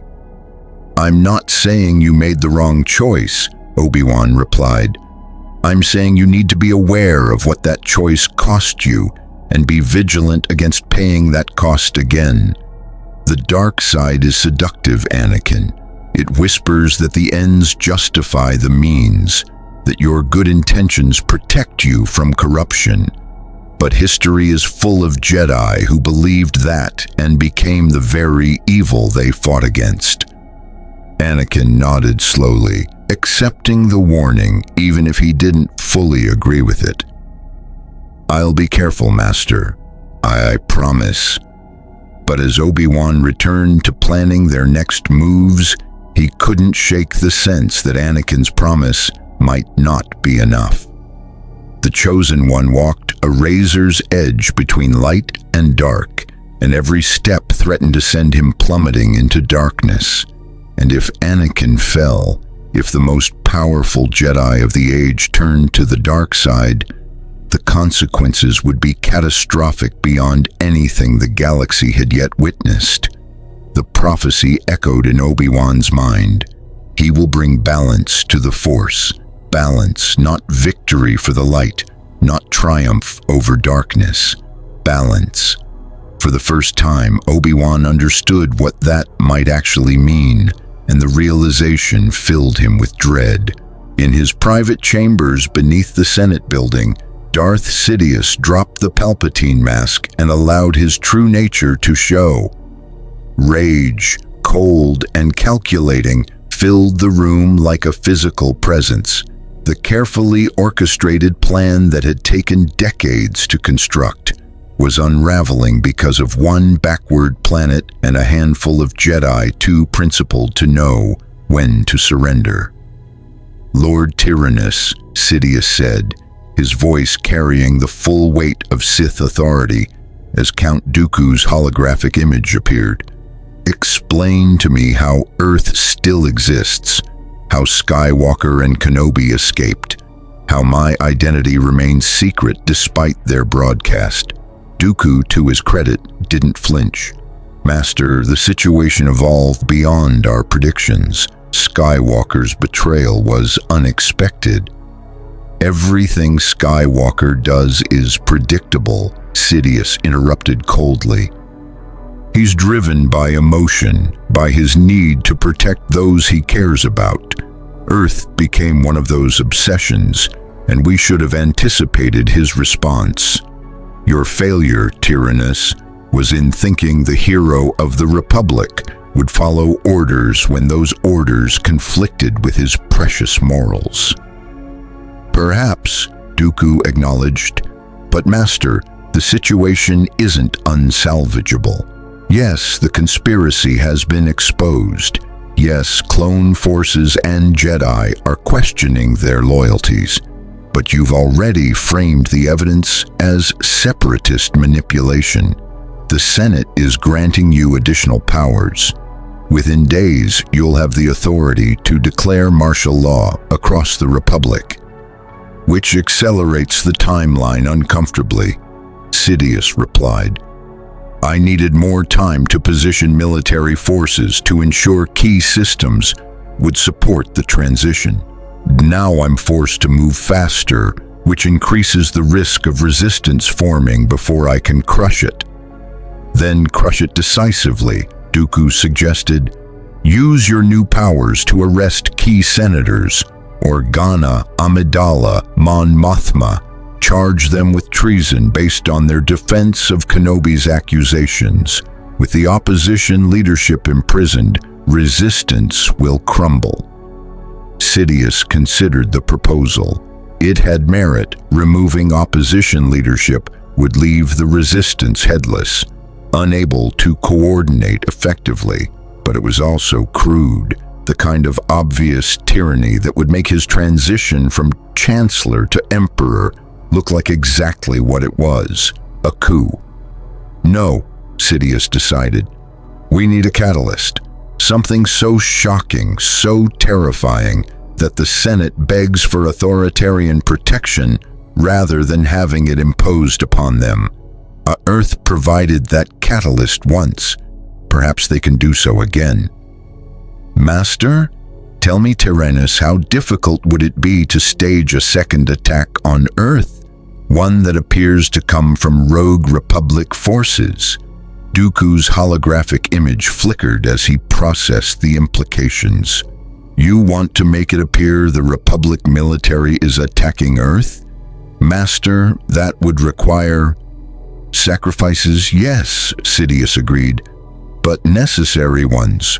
We have Republic ships whose crews are loyal to me personally, commanders I've placed through careful manipulation. They attack Earth under false pretenses. The attack fails, but the footage spreads, showing Republic forces bombing civilian targets, killing millions. Earth's declaration of neutrality becomes a rallying cry for other worlds considering resistance. The Senate panics. He grants me absolute authority to restore order, and when I assume control, one of my first acts is to punish those responsible, conveniently eliminating witnesses in the process." It was brilliant in its brutality, using Earth's suffering to justify a very authoritarianism Earth had declared independence from, turning their symbol of resistance into proof that resistance led only to chaos and death. "There are risks," Dooku observed. If the attack is traced back to us, it won't be, Sidious interrupted, because the commanders won't know they're following my orders. They'll believe they're following legitimate commands from their chain of authority. When they're killed in the operation, they'll die believing they were patriots. And the Jedi will be blamed for failing to prevent the attack, or despite having evidence of conspiracy in advance. Their inability to protect Earth will prove they've become too compromised by politics to serve as guardians. The Senate will demand their authority be curtailed, their role reduced to ceremonial significance. And when I'm Emperor, I'll have the legal foundation to eliminate them entirely. Dooku bowed, acknowledging the plan's elegance, even as he recognized its ruthlessness. This was why the Sith always won in the end. They were willing to sacrifice anything, anyone to achieve victory. The Jedi's compassion was their greatest weakness. "When do we begin?" Dooku asked. "Immediately," Sidious replied, "but carefully. The operation must appear organic, beyond my control. Make it look like rogue elements within the Republic military, radicalized by Kenobi's evidence, deciding to punish Earth for declaring neutrality. The galaxy will see chaos and beg for order, and I will provide that order absolutely and permanently." As Dooku's hologram faded, Sidious allowed himself a cold smile. Earth thought they could resist galactic powers through courage and determination. They were about to learn that courage meant nothing against enemies who viewed billions of lives as acceptable losses in pursuit of ultimate control. But what Sidious couldn't know without the force sensitivity that Earth lacked, was that someone had been listening to his conversation, not through the Force or technological surveillance, but through old-fashioned human espionage. Deep in the maintenance tunnels beneath the Senate building, a janitor who wasn't really a janitor carefully recorded the entire exchange. Major Sarah Mitchell, infiltrated into Coruscant weeks ago with forged credentials and Republic technology provided by Obi-Wan, now possessed evidence that would either save billions or get her killed. She activated her encrypted comm device, sending a tight beam transmission towards the coordinates where the Resolute was hiding. "This is Nightingale to Shepard. Priority 1 intelligence. The Chancellor is planning a false flag attack on Earth. Repeat, false flag attack using Republic forces under his control. Timetable unknown but imminent. Recommend immediate defensive preparation." The transmission complete, Mitchell began the dangerous process of escaping Coruscant before Palpatine's security forces detected her presence. She'd volunteered for this mission, knowing it was likely suicide. One human agent against the most secure planet in the galaxy, spying on the most powerful man in the Republic. But if her intelligence saved Earth, if it exposed Palpatine's duplicity before he could complete his plan, then the risk was worth it. On the Resolute, Obi-Wan received Mitchell's transmission with alarm that quickly transformed into grim determination. "Anakin, Rex, Cody, we have a situation. The Chancellor is planning an attack on Earth designed to look like rogue Republic forces." "When?" Anakin demanded, already moving toward the bridge. Mitchell doesn't know exact timing, but she says imminent. "We need to warn Earth and get there before the attack begins." "Sir," Rex objected, "we're in wild space, at least 6 hours from Earth at maximum hyperspace speed. If the Chancellor's forces are already in position, we'll arrive too late." "Then we'd better hope they're not in position yet," Obi-Wan replied. plot the fastest course to Earth and send encrypted warnings to every Jedi general we trust. If Palpatine is making his move, it won't just be Earth that faces attack. He'll use this chaos to strike at anyone who might resist his transformation of the Republic.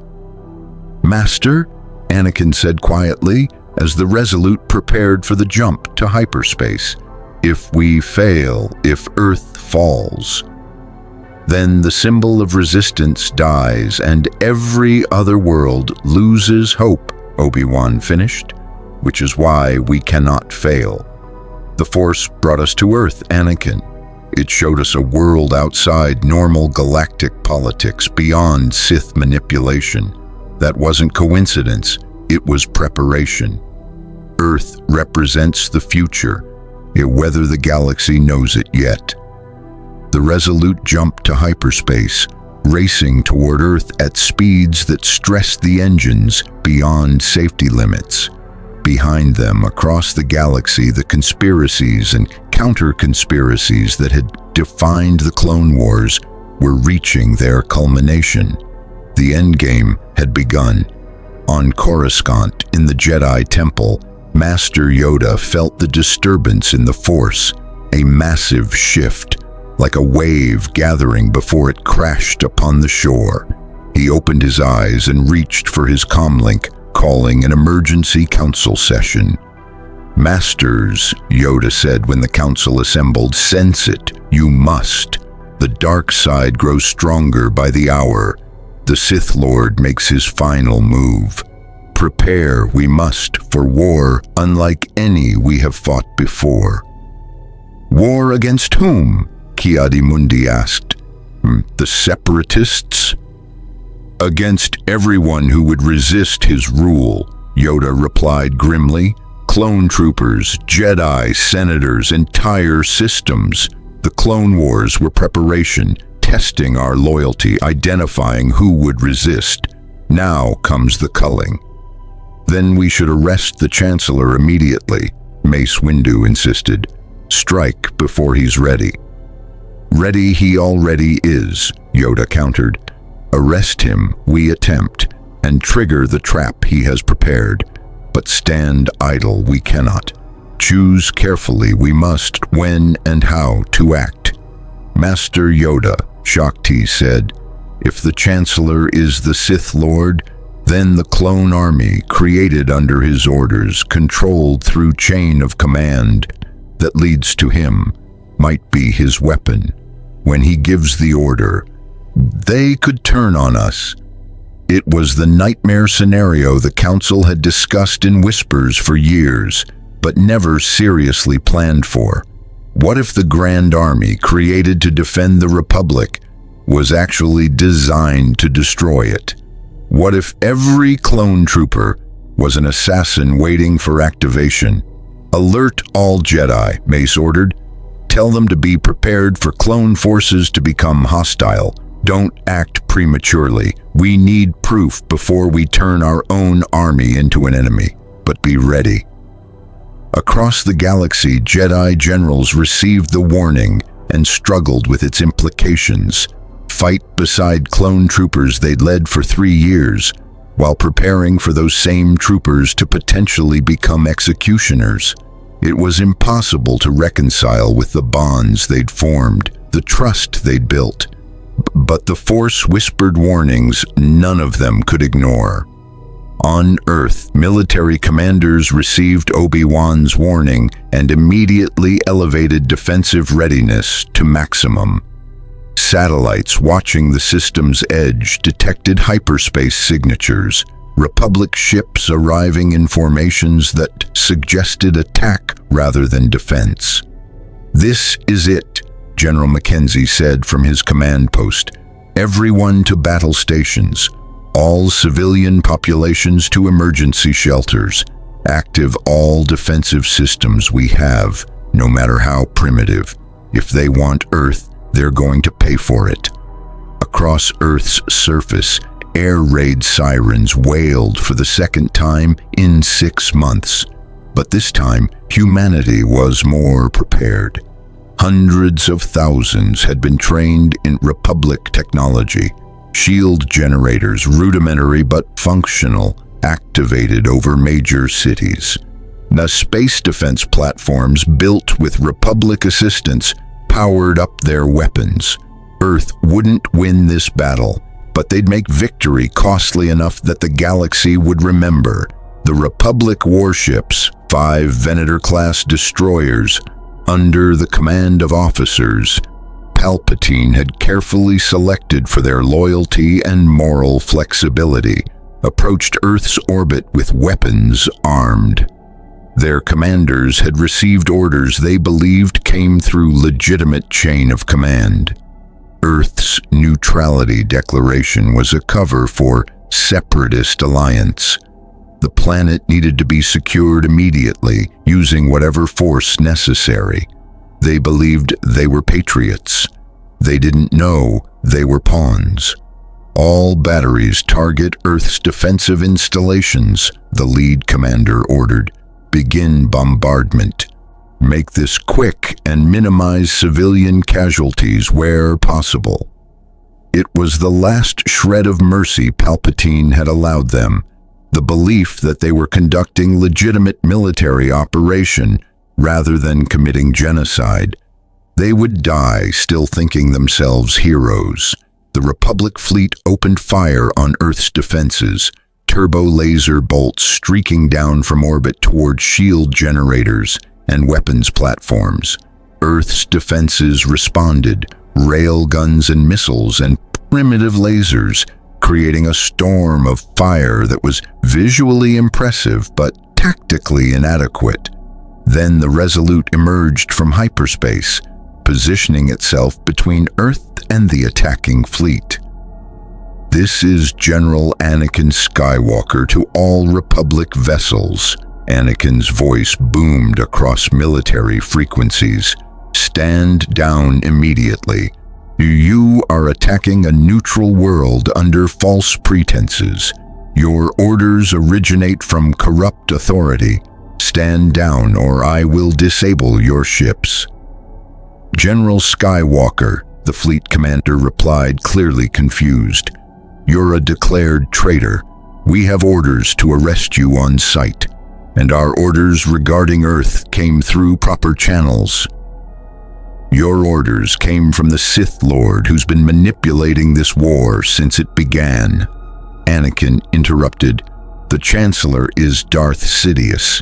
Everything you think you know about this conflict is a lie. Stand down and I'll prove it."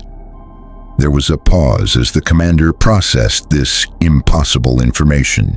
Then, "General, with all respect, that's insane. The Chancellor is the democratically elected leader of the Republic. He's been guiding us through this war with wisdom and accumulating power that makes him effectively a dictator," Anakin finished. "Commander, I know you think you're following legitimate orders, but you're about to commit genocide against a world that's done nothing wrong. Can you live with that?" Another pause. Longer this time. "General," the commander said finally, his voice carrying doubt, "I need to verify my orders. Request permission to contact Fleet Command." "Permission denied," Anakin replied, "because Fleet Command will tell you to proceed, and then you'll have killed billions because you followed orders without questioning their morality. Commander, look at Earth. Look at the billions of lives you're about to destroy. Does that feel like justice to you?" It was the question that cut through military discipline and political manipulation to touch something fundamental, the moral compass that existed in every sentient being, the instinct that some things were simply wrong regardless of authority or orders. "All ships cease fire," the commander ordered, his voice heavy with the weight of choosing conscience over command. "Hold position while I figure out what the hell is actually going on here." It was the moment Darth Sidious's plan began to unravel. One commander, faced with the reality of what he'd been ordered to do, chose morality over obedience. It seemed small, insignificant against the vast machinery of galactic politics. But it was also the beginning of something larger, resistance based not on politics or strategy, but on the simple principle that some orders shouldn't be followed, no matter who gives them. Darth Sidious felt the moment his plan failed through the Force, a sudden divergence from the carefully orchestrated future he'd been steering toward for decades. The Republic fleet that should have been bombing Earth into submission had instead ceased fire, its commander paralyzed by moral doubt that Anakin Skywalker had expertly exploited. Unacceptable. Lord Tyrannus, Sidious calmed, his voice carrying cold fury. The Earth operation has stalled.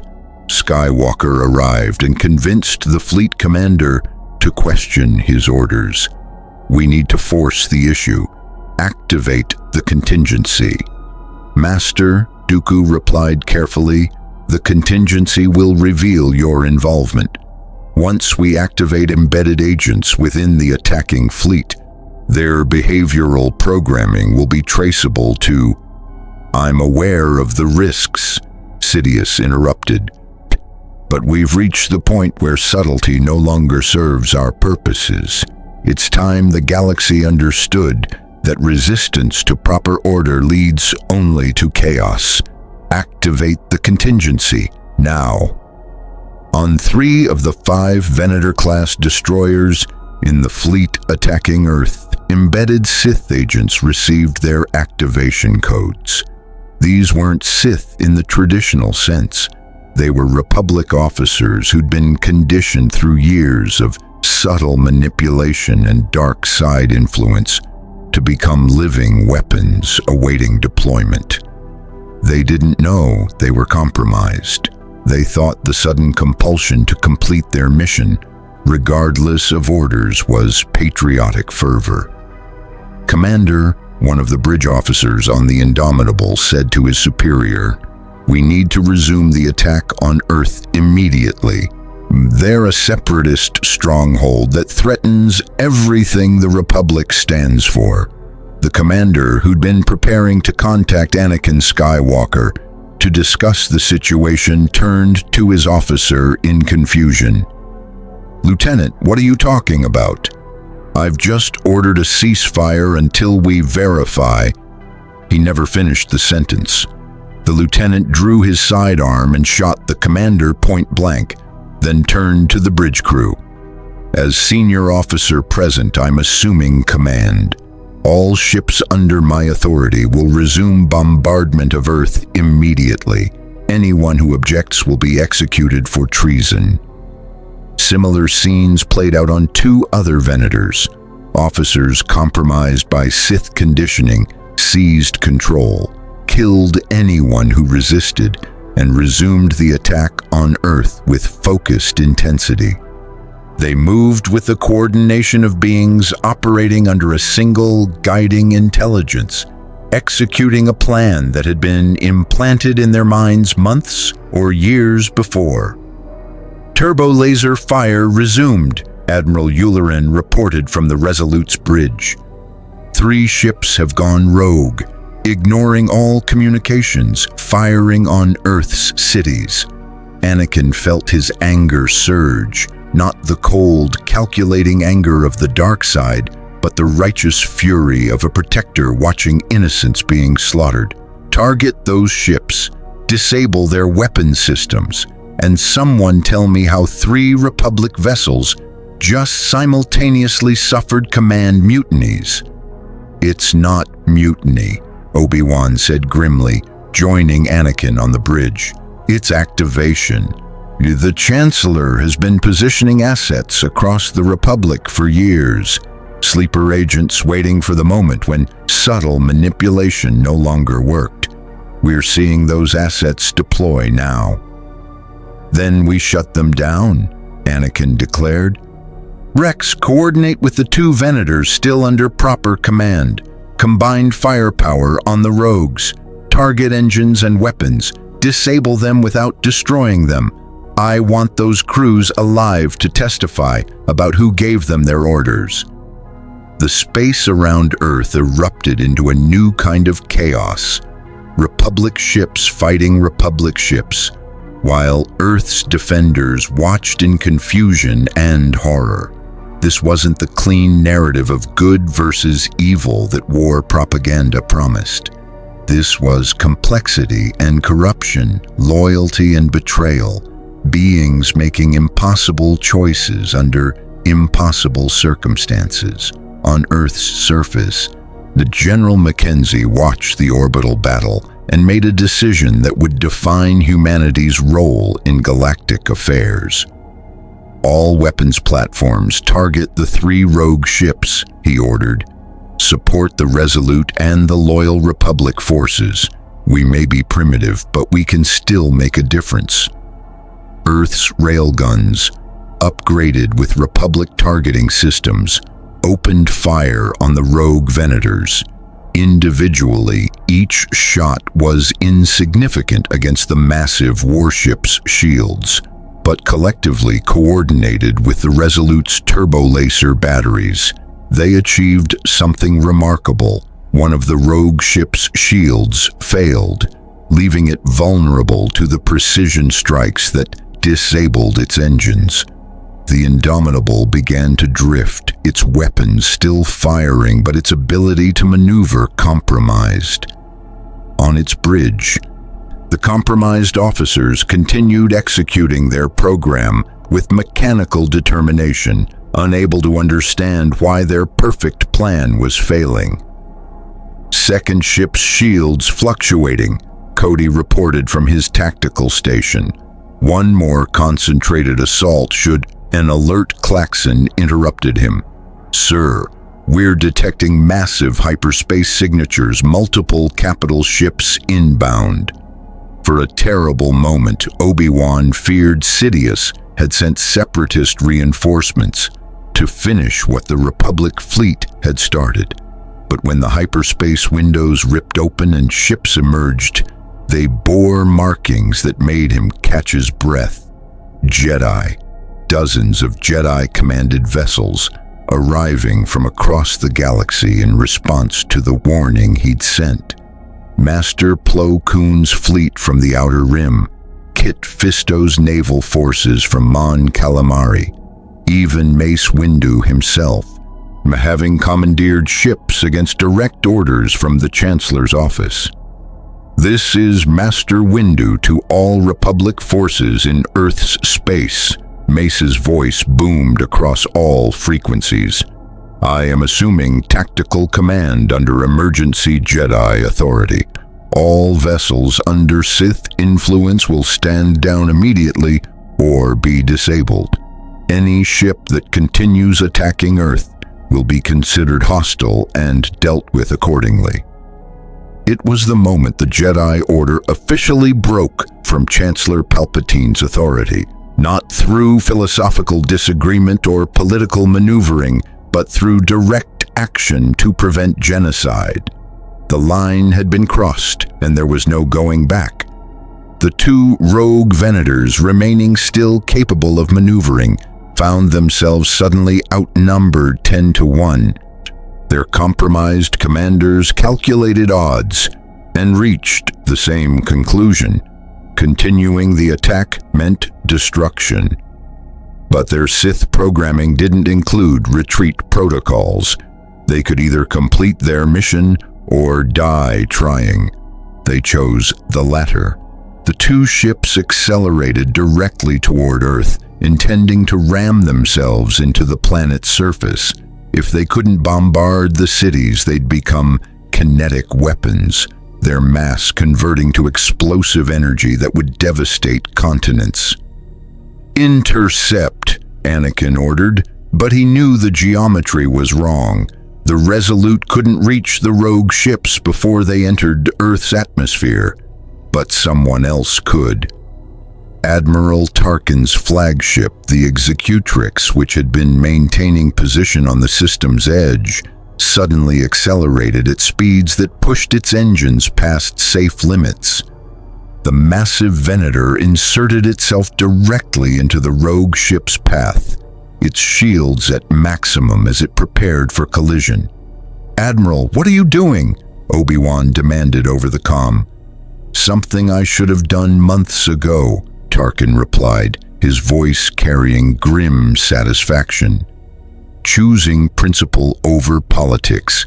If these rogue elements want to destroy Earth, they'll have to go through me first." The impact was catastrophic. The Executrix's shields failed instantly under the combined mass of two Venator-class destroyers. Metal shrieked as hulls collided at orbital velocities. The three ships became a tumbling mass of debris, held together briefly by structural integrity before physics tore them apart. But Tarkin had achieved his objective. The rogue ship's momentum was redirected, their trajectory altered away from Earth. They would still fall into the planet's atmosphere, but as scattered debris that would burn up harmlessly rather than intact ships, creating extinction-level impacts. "All hands abandon ship," Tarkin ordered calmly as his ship disintegrated around him. "It has been an honor serving with you." "Admiral, we're sending rescue shuttles," Obi-Wan said urgently. "Don't bother, General," Tarkin replied. "The bridge section is gone. I have perhaps 30 seconds before hull failure. Use those seconds to make sure my sacrifice meant something. Make sure Earth survives. Make sure the Republic remembers what it was supposed to stand for." The transmission cut off as the Executrix broke apart completely, taking Admiral Wilhuff Tarkin with it. Obi-Wan stood in shocked silence, processing what he'd just witnessed. Tarkin, authoritarian, pragmatic, a ruthless Tarkin, had sacrificed himself to save Earth. The man who'd implemented occupation protocols had died to preserve freedom. The contradiction was almost too much to process. "Sir," Rex said quietly, "we're receiving transmissions from the surviving rogue ship's crews. The officers who seized control are dead. Suicide, it looks like. Some kind of failsafe in their conditioning. The rest of Continue 1647, the crews, are surrendering." "Take them into custody, but treat them well," Obi-Wan ordered, still reeling from Tarkin's sacrifice. "They're victims as much as anyone. The Sith conditioning wasn't their choice." As Republic shuttles began rescue operations, Obi-Wan contacted Master Windu. "Master, we need to move against the Chancellor now. He's just deployed assets we didn't know existed. They tried to destroy Earth through false flag operations and demonstrated he's willing to sacrifice Republic personnel to achieve his objectives. We have proof. We have evidence of Sith agents operating within the Republic military." Mace corrected grimly. "That's not the same as direct proof against Palpatine. If we arrest him without ironclad evidence, we'll trigger civil war." "Civil war is already here," Anakin interjected. "Master Windu, the Chancellor just tried to commit genocide. How much more evidence do you need?" "Evidence that will convince the Senate," Mace replied. "Evidence that even his supporters can't dismiss. Right now, Palpatine can claim he's as shocked as anyone by these rogue operations, that they represent independent Sith infiltration rather than his direct orders. Then we force him to reveal himself," Anakin said, an idea forming. "Master, what if we gave the Chancellor exactly what he wants? What if we let him think his plan worked?" Obi-Wan understood immediately where Anakin was going. "We stage Earth's surrender. Make it look like the attack succeeded.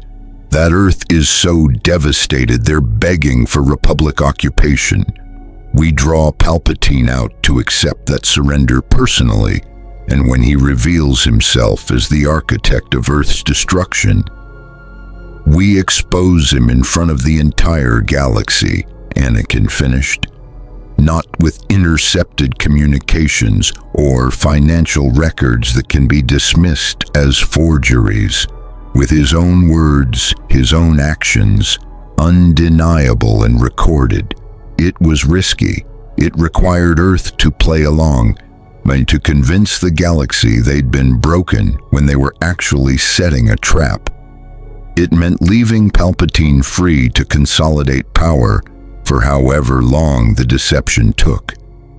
But it was also the only way to expose him so thoroughly that even his supporters couldn't maintain denial. "I'll contact Earth's leaders," Obi-Wan decided. "If they agree, and that's a significant if, we'll need to coordinate carefully.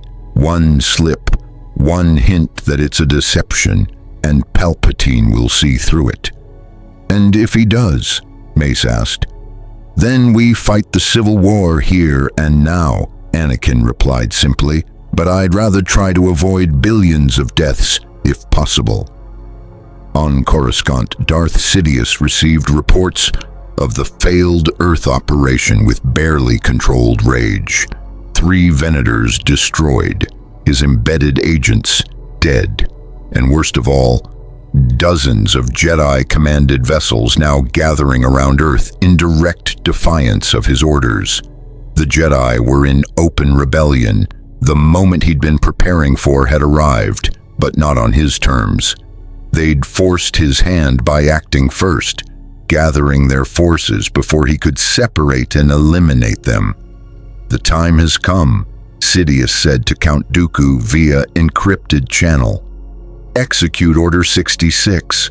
All Jedi are to be eliminated as enemies of the Republic. The clone troopers will carry out this command without question." "Master," Dooku said carefully, "are you certain? Once Order 66 is executed, there's no reversing course. The Jedi will be exterminated, and you'll have to reveal yourself as Emperor to justify it." "The Jedi have already revealed themselves as traitors by defying my orders regarding Earth," Sidious replied. "Order 66 isn't aggression, it's self-defense. The Senate will see it that way once I explain how the Jedi attempted to seize control of the Republic through military force. And Earth will be dealt with after the Jedi are eliminated," Sidious decided. "They've become a symbol of resistance. That symbol must be destroyed utterly. But first, we remove the chess pieces that might defend them." Across the galaxy, in clone trooper barracks and Jedi command centers, and military installations on 1,000 worlds, a signal went out. Encoded in the genetic conditioning of every clone, planted during their creation on Kamino, executed through neural pathways that bypassed conscious thought. Order 66. Execute all Jedi immediately. Clone troopers who'd served beside Jedi for 3 years suddenly turned their weapons on their generals. Men who'd developed personalities and loyalties, and what they thought was free will found themselves executing orders they hadn't consciously received, killing beings they'd considered mentors and friends. The Jedi's worst nightmare was coming true.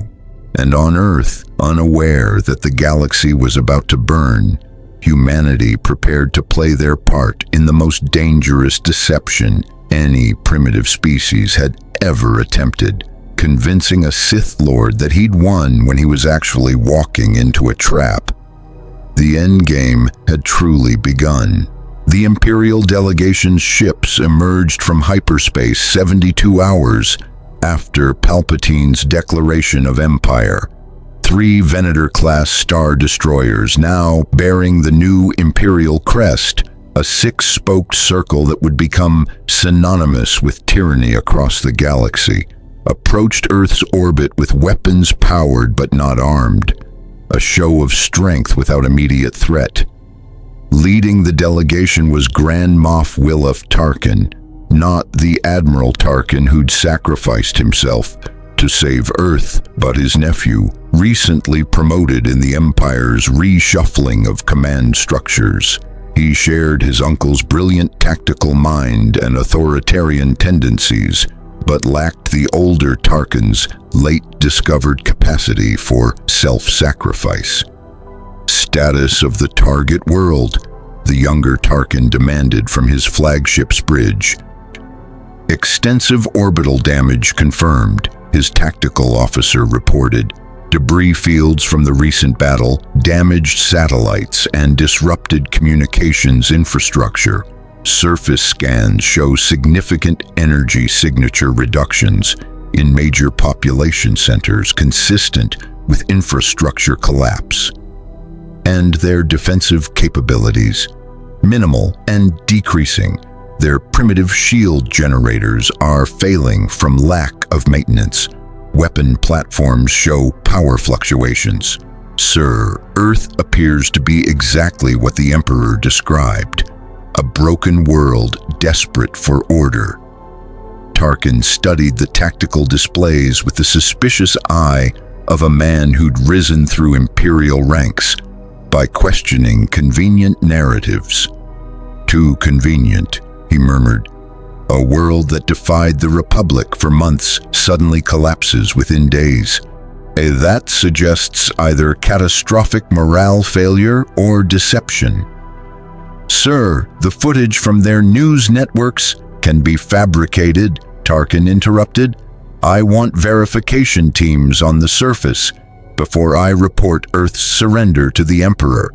Deploy observation drones across major population centers. I want real-time surveillance of their population's condition, not edited footage from networks we don't control. It was exactly the paranoid thoroughness Obi-Wan had anticipated. On Earth's surface in the UN command center, he watched the Imperial drones descending and activated emergency protocols. They're scanning, General Mackenzie reported. Multiple locations simultaneously. Sir, our staged damage won't hold up to detailed inspection. It doesn't have to, Obi-Wan replied calmly. We prepared for this. Execute Protocol Omega. Across Earth's major cities, carefully positioned actors and genuine survivors moved into predetermined locations. The drone's cameras captured exactly what Tarkin was looking for. Traumatized populations, damaged infrastructure, the appearance of civilization on the brink of collapse. But it was all staged, each scene choreographed to appear organic while actually being completely controlled. In New York, a spontaneous gathering of citizens begged Imperial forces to restore order, to end the chaos that the Jedi Rebellion had created. In Beijing, looters ransacked stores while overwhelmed police forces struggled to maintain control. In London, the medical facilities overflowed with casualties from the recent battles, actors with realistic makeup creating the appearance of mass casualties that hadn't actually occurred. It was Earth's greatest performance, billions of extras playing roles that would either save their civilization or doom it. On Tarkin's flagship, intelligence analysts reviewed the drone footage with professional skepticism. The damage appears authentic, sir. Population centers show all indicators of societal breakdown. Food riots, infrastructure collapse, mass casualties overwhelming medical systems. And their military forces? Scattered and demoralized. We're detecting minimal military activity. Most armed forces appear to be focused on disaster relief rather than defensive preparations. Tarkin reviewed the data himself. a searching for the inconsistencies that would reveal deception. The numbers matched expectations. The footage showed genuine human suffering. Even the electromagnetic signatures suggested a civilization in terminal decline. But something still felt wrong. "Deploy ground forces to the surface," Tarkin ordered. "I want verification teams in direct contact with Earth's population. Interview random civilians, inspect facilities firsthand. If this is a deception, it will fall apart under close scrutiny." Within hours, Imperial stormtroopers, the new designation for clone troopers serving the Empire, began landing in major cities. They moved with the professional efficiency that had made the Grand Army legendary, securing positions and establishing Imperial authority with minimal resistance. In Manhattan, a squad of stormtroopers encountered what appeared to be a group of desperate civilians begging for food and medical supplies. The squad leader, still a clone but now wearing Imperial armor that concealed his face and identity, approached cautiously. "Citizens, identify yourselves," he ordered in a voice processed through his helmet's vocoder. "Please." One of the civilians, actually a trained actor, begged in perfect English translated through Imperial comm systems. "We haven't eaten in 3 days. The Jedi destroyed our power grid, our water systems. We just want help." The stormtrooper scanned the group with his helmet's built-in systems. Elevated heart rates consistent with stress, genuine perspiration, and physiological indicators of malnutrition. Either these were the galaxy's greatest actors, or Earth's suffering was real. "A medical team to my position," the squad leader reported.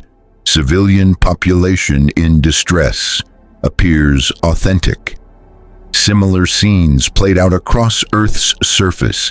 Imperial forces encountered exactly what they expected: a broken population grateful for any restoration of order, willing to surrender sovereignty in exchange for stability. The deception was working because Earth had learned the most important lesson about effective lying. The best lies are 90% truth.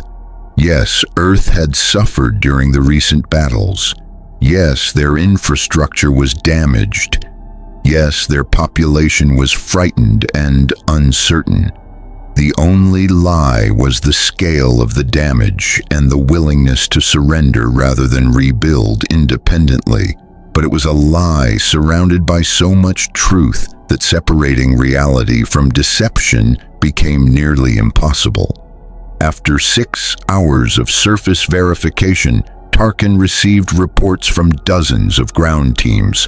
All confirmed the same conclusion: Earth was broken, leaderless, and desperate for Imperial intervention. "Prepare my shuttle," Tarkin ordered. "I'm going to the surface to accept Earth's formal surrender personally and contact the Emperor. Inform him that Earth is secured and ready for his arrival should he wish to witness the ceremony."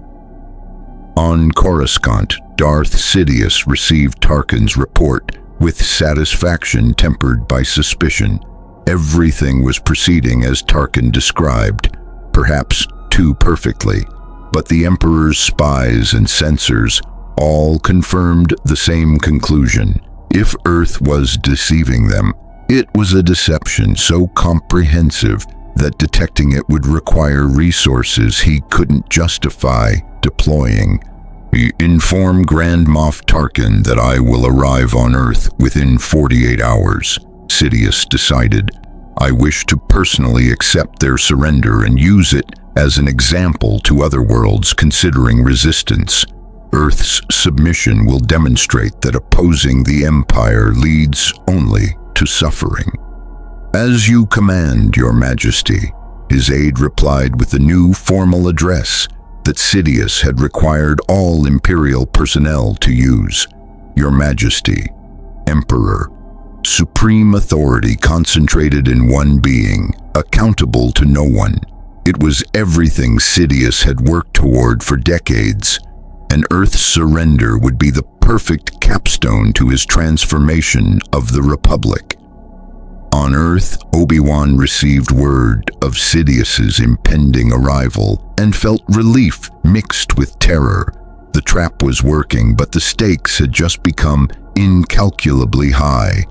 If they failed to capture or kill Sidious during his visit, they would have given the most powerful Sith Lord in a millennium a propaganda victory that would break resistance across the galaxy. 48 hours, Anakin said, reviewing the timeline. That's when we spring the trap. Master Windu, can you position your Jedi forces without alerting Imperial intelligence? We're already in position, Mace replied via encrypted comm. 63 Jedi scattered across Earth's surface, disguised as civilians. The moment Sidious reveals himself, we move. But Obi-Wan, you need to understand, even with 63 Jedi, we might not be enough. Sidious is more powerful than any Sith we've faced in 1,000 years. Then we'll need to be smarter, not just stronger, Obi-Wan replied. The plan remains unchanged. We get Sidious to reveal himself as a Sith Lord on camera, broadcast to the entire galaxy. Once his true nature is exposed, even his supporters will have difficulty maintaining denial. Then we capture or kill him before he can escape. And if he doesn't reveal himself, asked Master Kit Fisto, positioned somewhere in South America, if he maintains his Palpatine persona throughout the surrender ceremony. Then we force the issue, Anakin said with grim determination. I'll challenge him directly, call him out as Darth Sidious in front of every camera on Earth. Either he'll deny it, which makes him look weak, or he'll embrace it and give us the confirmation we need. That's incredibly dangerous, Obi-Wan objected. Anakin, if you confront Sidious directly, then I confront him, Anakin interrupted. Master, we've been reacting to the Sith's plans for 3 years. It's time we force them to react to ours. And I'm the perfect bait, the chosen one, the hero of the Republic turned traitor. Sidious will want to gloat to prove that even I couldn't resist his manipulation. That arrogance is our opening.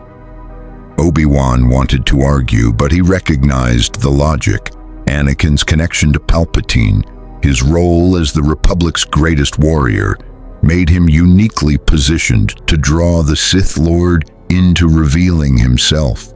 It was dangerous, possibly suicidal, but it was also their best chance. All right, Obi-Wan agreed reluctantly. But Anakin, promise me, when Sidious reveals himself, you don't try to face him alone. We move together, all of us. 63 Jedi coordinating through the Force should be enough to overwhelm even a Sith Lord. Should be, Anakin agreed. But Master, what if it's not?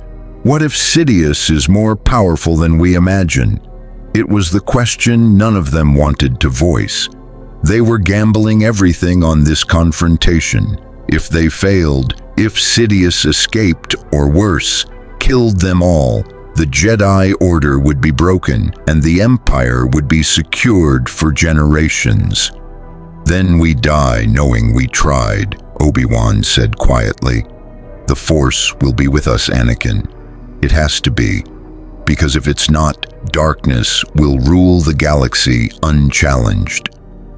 As the 48-hour countdown began, Earth's population prepared for the most important performance in human history. They would greet the Emperor with apparent submission while hiding an army of space wizards, waiting to expose and capture him. They would smile and bow while their military forces positioned for a coordinated strike. They would play the role of conquered victims, while actually being the bait in a trap that could save the galaxy. It was insane. It was desperate. It was humanity's only chance.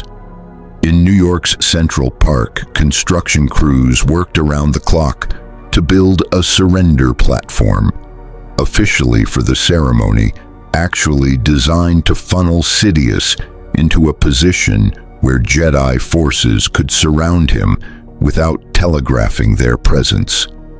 The platform's materials included force-sensitive crystals provided by the Jedi, creating a resonance field that would disrupt Sith powers just enough to give the Jedi an advantage. Not much of an advantage, but when facing a Sith Lord, any edge might mean the difference between victory and annihilation. Major Sarah Mitchell coordinated the technical aspects, ensuring every camera angle was perfect, every broadcast relay functional, every recording device backed up multiple times. "We get one shot at this," she reminded her team constantly. "One chance to show the galaxy who Palpatine really is. Miss it, and Earth dies. Capture it, and we change history." General Mackenzie oversaw military preparations, positioning forces to respond when the trap was sprung. They couldn't fight the Empire's fleet directly, but they could secure the city, prevent Sidious from escaping, and buy time for the Jedi to do their work.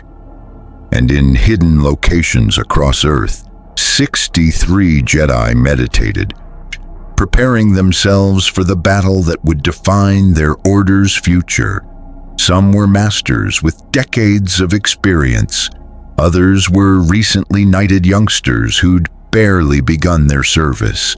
All understood that they might die in the coming confrontation, but they also understood that some things were worth dying for. Master Yoda, too old and too valuable to risk in direct combat, remained on the Resolute in orbit, coordinating the overall operation through the Force. His ancient consciousness touched each Jedi on Earth's surface, strengthening their connection to the cosmic energy, weaving them into a unified whole that would be greater than the sum of its parts. "Prepared you are," Yoda said during a final meditation session with all 63 Jedi linked through the Force. "Face the darkness you will, afraid you may be, but alone you are not. The Force binds us. Through unity, strength we find. Through strength, victory. Through victory, freedom for all beings who suffer under tyranny's shadow." It was the most overtly political statement Yoda had made in 900 years, a recognition that the Jedi's traditional neutrality had become impossible. The Empire was evil, simple, and undeniable, and the Jedi would either resist or become complicit through their silence. As the countdown reached 12 hours, an unexpected transmission arrived from deep space. The signature was separatist, but the message was not what anyone expected. "This is Admiral Trench to Jedi forces on Earth." The spider-like alien's clicking voice came through encrypted channels. "I am aware of your plan to trap the Emperor. I wish to assist." Obi-Wan nearly choked on the water he'd been drinking. "Admiral Trench, you're offering to help us." "Count Dooku is dead," Trench replied bluntly, "killed by his own master when he outlived his usefulness. I witnessed it, saw Sidious murder the man who'd led our Confederacy from its inception. That's when I understood what you Jedi have been saying. The Separatists weren't fighting for independence. We were pawns in a Sith game, manipulated as thoroughly as the Republic." "Why should we trust you?" Mace Windu demanded. "You shouldn't," Trench admitted. "I've killed thousands of your soldiers. I've committed atrocities in the name of Separatist victory, but I'm also a pragmatist. Sidious will destroy the Separatist alliance once it's served its purpose. My choice is between helping you eliminate him or waiting to be eliminated myself. I choose survival." It was the kind of alliance of convenience that would have been unthinkable weeks ago.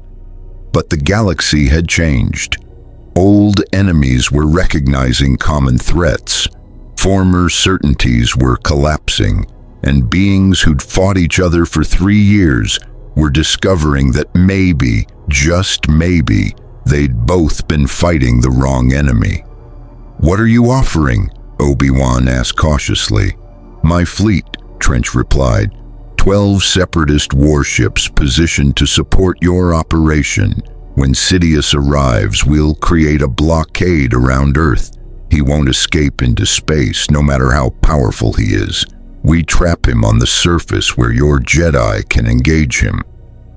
And in exchange, when this is over, when the Empire falls, the separatist worlds receive fair treatment. Not conquered as enemies, but reconciled as fellow victims of Sith manipulation. We made mistakes, yes, but so did the Republic. Let's build something better from the ashes of both.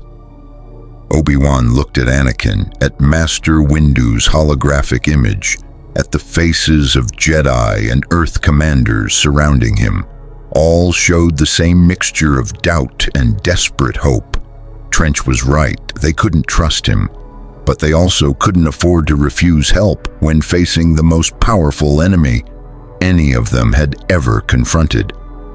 Agreed, Obi-Wan decided. Position your fleet, but keep weapons cold until the trap is sprung. Any hostile action against Earth, and we'll consider you the enemy again. Understood, General Kenobi, and General, good hunting. The galaxy needs the Sith to die as much as it needs the Empire to fall. As Trench's transmission ended, the enormity of what was about to happen settled over everyone involved. In less than 12 hours, the Emperor would arrive on Earth. The most powerful Sith Lord in a millennium would walk into a trap set by primitive humans and desperate Jedi. The fate of trillions would be decided by beings from a force-blind world that had only learned of the galaxy's existence months before. It was madness, it was necessary, and it was beginning. The Imperial shuttle descended through Earth's atmosphere with the slow inevitability of judgment itself. Darth Sidious sat in the passenger compartment, surrounded by his royal guard. Elite warriors clad in crimson armor, their identities concealed, their loyalty absolute. They would die to protect him.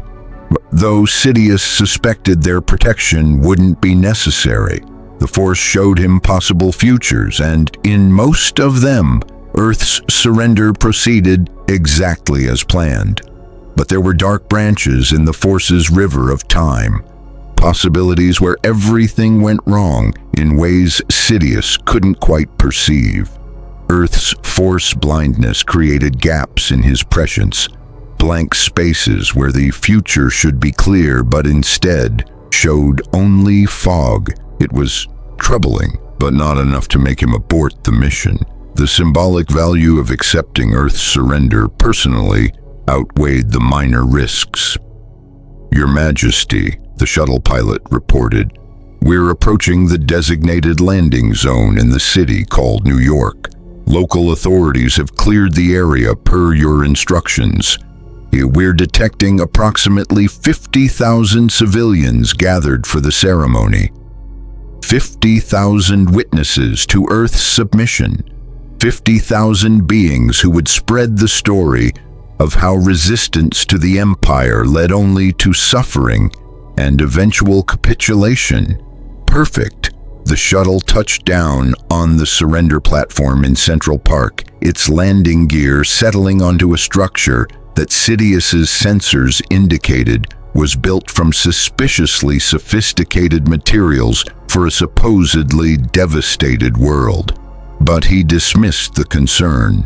Earth had received Republic technology before declaring neutrality. Some advanced materials were to be expected. The hatch opened, and Sidious descended with measured grace, playing the role of benevolent emperor, accepting the surrender of wayward subjects.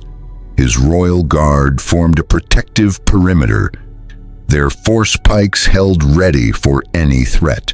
Before him stood Earth's leaders, the UN Secretary-General, representatives from major nations, and military commanders who'd fought in the recent battles. They all wore expressions of defeat and resignation that seemed genuine enough. "Your Majesty," the Secretary-General began, her voice carrying across the gathered crowd through amplification systems. "On behalf of Earth's governments and peoples, we acknowledge your authority. We have seen the futility of resistance. We beg only for mercy and the restoration of order to our devastated world." The words were perfect, the tone was right, but something felt wrong to Sidious's finely tuned senses. These humans were afraid, yes, but not in quite the way defeated populations usually were. There was something else mixed with the fear. Anticipation. Determination? Before Sidious could analyze the feeling further, Anakin Skywalker emerged from the crowd. The young Jedi wore no disguise, made no attempt to conceal his presence. He simply walked forward until he stood between Sidious and Earth's leaders, his hand resting on his lightsaber hilt. "Hello, Chancellor," Anakin said, his voice carrying deadly calm. Or should I say, Emperor? Or perhaps I should use your real name, Darth Sidious, Dark Lord of the Sith. The crowd gasped. Cameras that had been recording the surrender ceremony suddenly focused intently on this confrontation.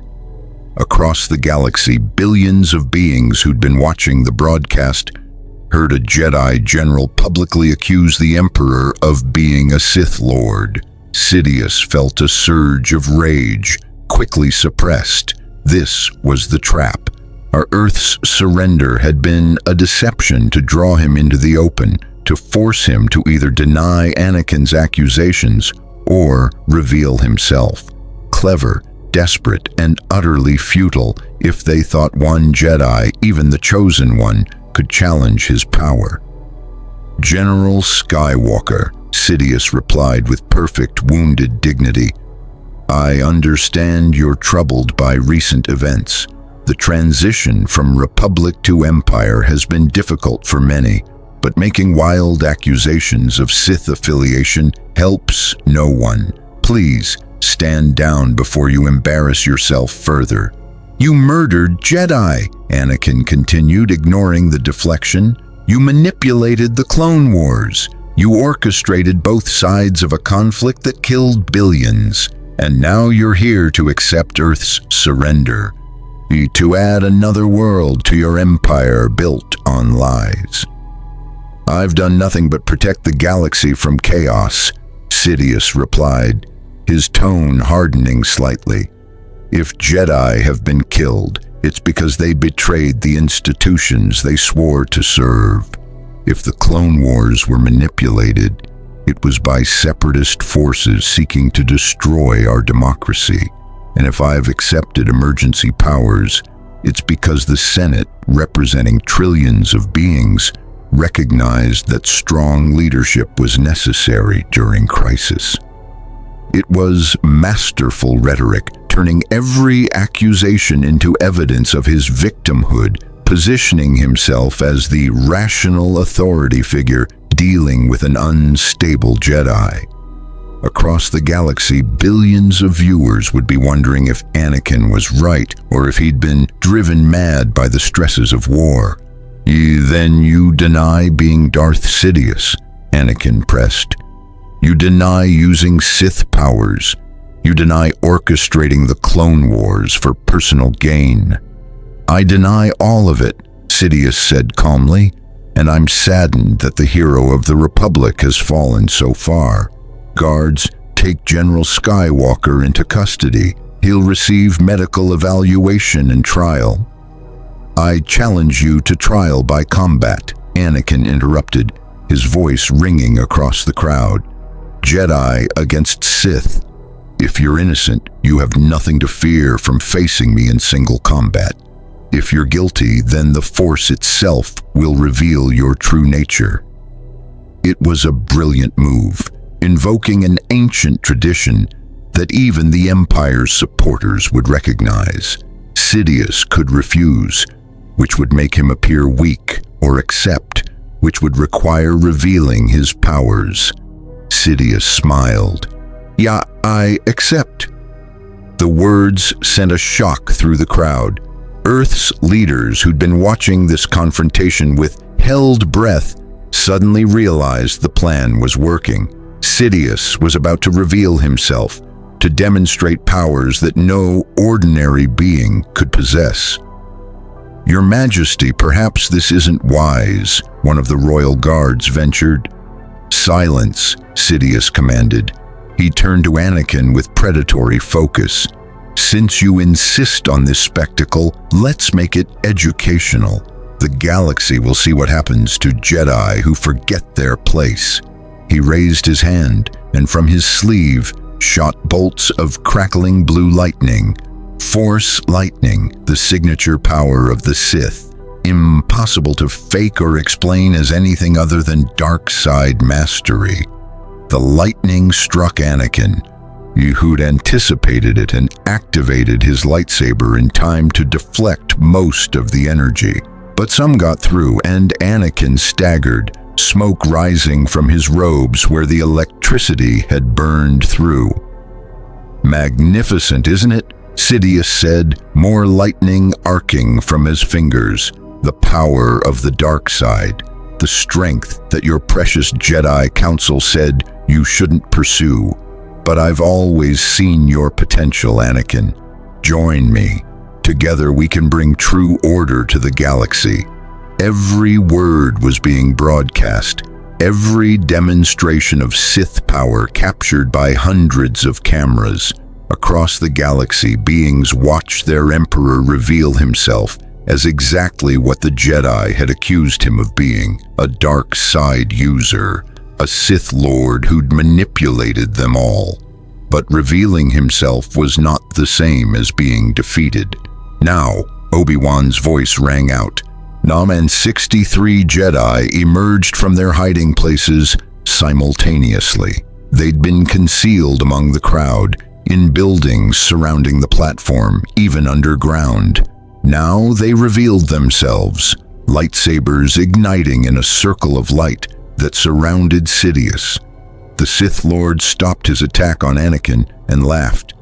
Actually laughed, a sound of genuine amusement. "Did you really think I didn't know?" Sidious asked, his voice carrying mocking pity. "Did you imagine you could hide 63 Force users from me? I've known about your trap since before I left Coruscant. I came anyway. Do you know why?"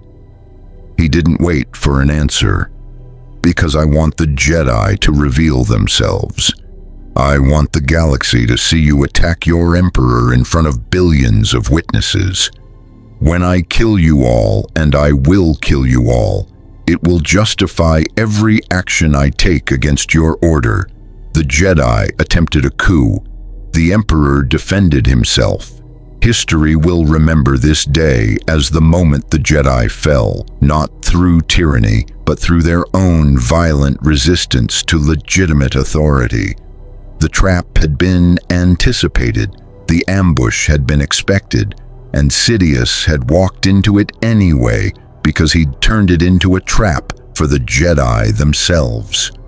"Attack him," Mace Windu commanded, recognizing that hesitation now meant death. 63 Jedi charged simultaneously, their blades humming with lethal intent. It should have been overwhelming. No being, no matter how powerful, could face that many Jedi Masters at once and survive. But Darth Sidious was not just any being. He moved like liquid shadow, his lightsaber appearing in his hand as he spun through the Jedi ranks. Where he struck, Jedi fell. His blade was death itself, finding gaps in defenses that shouldn't exist, moving faster than eyes could track. And all the while, Force lightning arced from his free hand, jumping between Jedi like deadly chain lightning. It was slaughter, pure, terrible, one-sided slaughter. "No!" Anakin shouted, leaping back into the fight despite his injuries. His blade clashed against Sidious's, and for a moment the Chosen One held his own through sheer determination and rage. "Everyone, coordinate through the Force. He can't face all of us if we move as one." The surviving Jedi heard him and responded, their training overcoming their terror. They began moving in patterns, attacking in waves, using the Force to coordinate in ways that individual action couldn't achieve. Slowly, incrementally, they began pushing Sidious back. And that's when Sidious revealed his final surprise. "Order 66, he said calmly, across Earth's surface among the Imperial stormtroopers who'd been positioned as security for the surrender ceremony. Something activated. Clone troopers who'd been standing at parade rest suddenly raised their weapons and opened fire on the nearest Jedi. The clones didn't question, didn't hesitate. Their genetic programming overrode consciousness, turning them into perfect executioners. 15 more Jedi died in the first volley, shot down by soldiers who'd fought beside them for years. "Clever," Sidious said as the Jedi ranks shattered. "Use my own trap against me.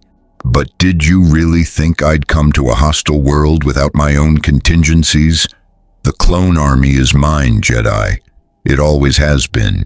Every soldier you've commanded, every trooper you trusted, they're all weapons I created waiting for my order." The realization broke what little cohesion the Jedi had maintained. Some tried to flee, others stood to fight. A few attempted to reach the clones, to break through their programming through personal connection. None of it worked. The massacre continued. On the Resolute in orbit, Master Yoda felt each Jedi death like a physical blow. Tears streamed down his ancient face as he watched the plan collapse as beings he'd trained and loved died on a primitive world far from home. "Enough," Yoda said quietly, then louder through the Force, reaching every surviving Jedi. "Retreat, all Jedi, retreat. Lost this battle is. Survive, you must. Rebuild, we will." Those who could escape did, leaving behind the bodies of their fallen brothers and sisters. Anakin was among the last to go, his retreat covered by Obi-Wan's desperate defense. As the last Jedi fled into the chaos of Earth's streets, Sidious stood alone on the platform, surrounded by corpses, his empire's triumph complete. Except it wasn't. Earth's cameras had captured everything. The galaxy had watched their emperor reveal himself as a Sith Lord. They'd seen him slaughter Jedi by the dozens. They'd witnessed clone troopers turn on their generals without hesitation. The propaganda victory Sidious had anticipated had transformed into something different. Proof of everything the Jedi had claimed, broadcast across every communication network that hadn't been censored. The systems began declaring independence from the Empire within hours. Senators fled Coruscant to organize resistance. Military units refused orders from Imperial command. And on 1,000 worlds, beings who'd been uncertain about the Empire's nature now understood exactly what they faced. The Jedi had lost the battle, but Earth, through its cameras and courage, had won the larger war for truth. As Sidious returned to his shuttle, preparing to leave Earth behind and begin the brutal suppression of the rebellion spreading across the galaxy, He looked back at the blue planet one final time. "You've just signed your own death warrant," he said quietly. "Earth will pay for this deception. When I return, I will reduce this world to ash, and the galaxy will learn what happens to those who dare resist the Empire." But even as he made the threat, Sidious felt the force whispering of futures he couldn't control. Earth had changed the equation. The primitive world had become something dangerous, not through military might, but through their simple insistence on showing the galaxy the truth. The Empire was born. The Jedi were scattered and broken. The Clone Wars were over. But the real war, the war for the soul of civilization itself, was just beginning, and this time Earth wouldn't be fighting alone. To be continued in Part 4. The Empire is revealed, but the Jedi are devastated. Sidious has won the battle on Earth, but lost the propaganda war. As rebellions erupt across the galaxy, and the Emperor prepares his revenge against the world that exposed him, one question remains. Can humanity survive what's coming?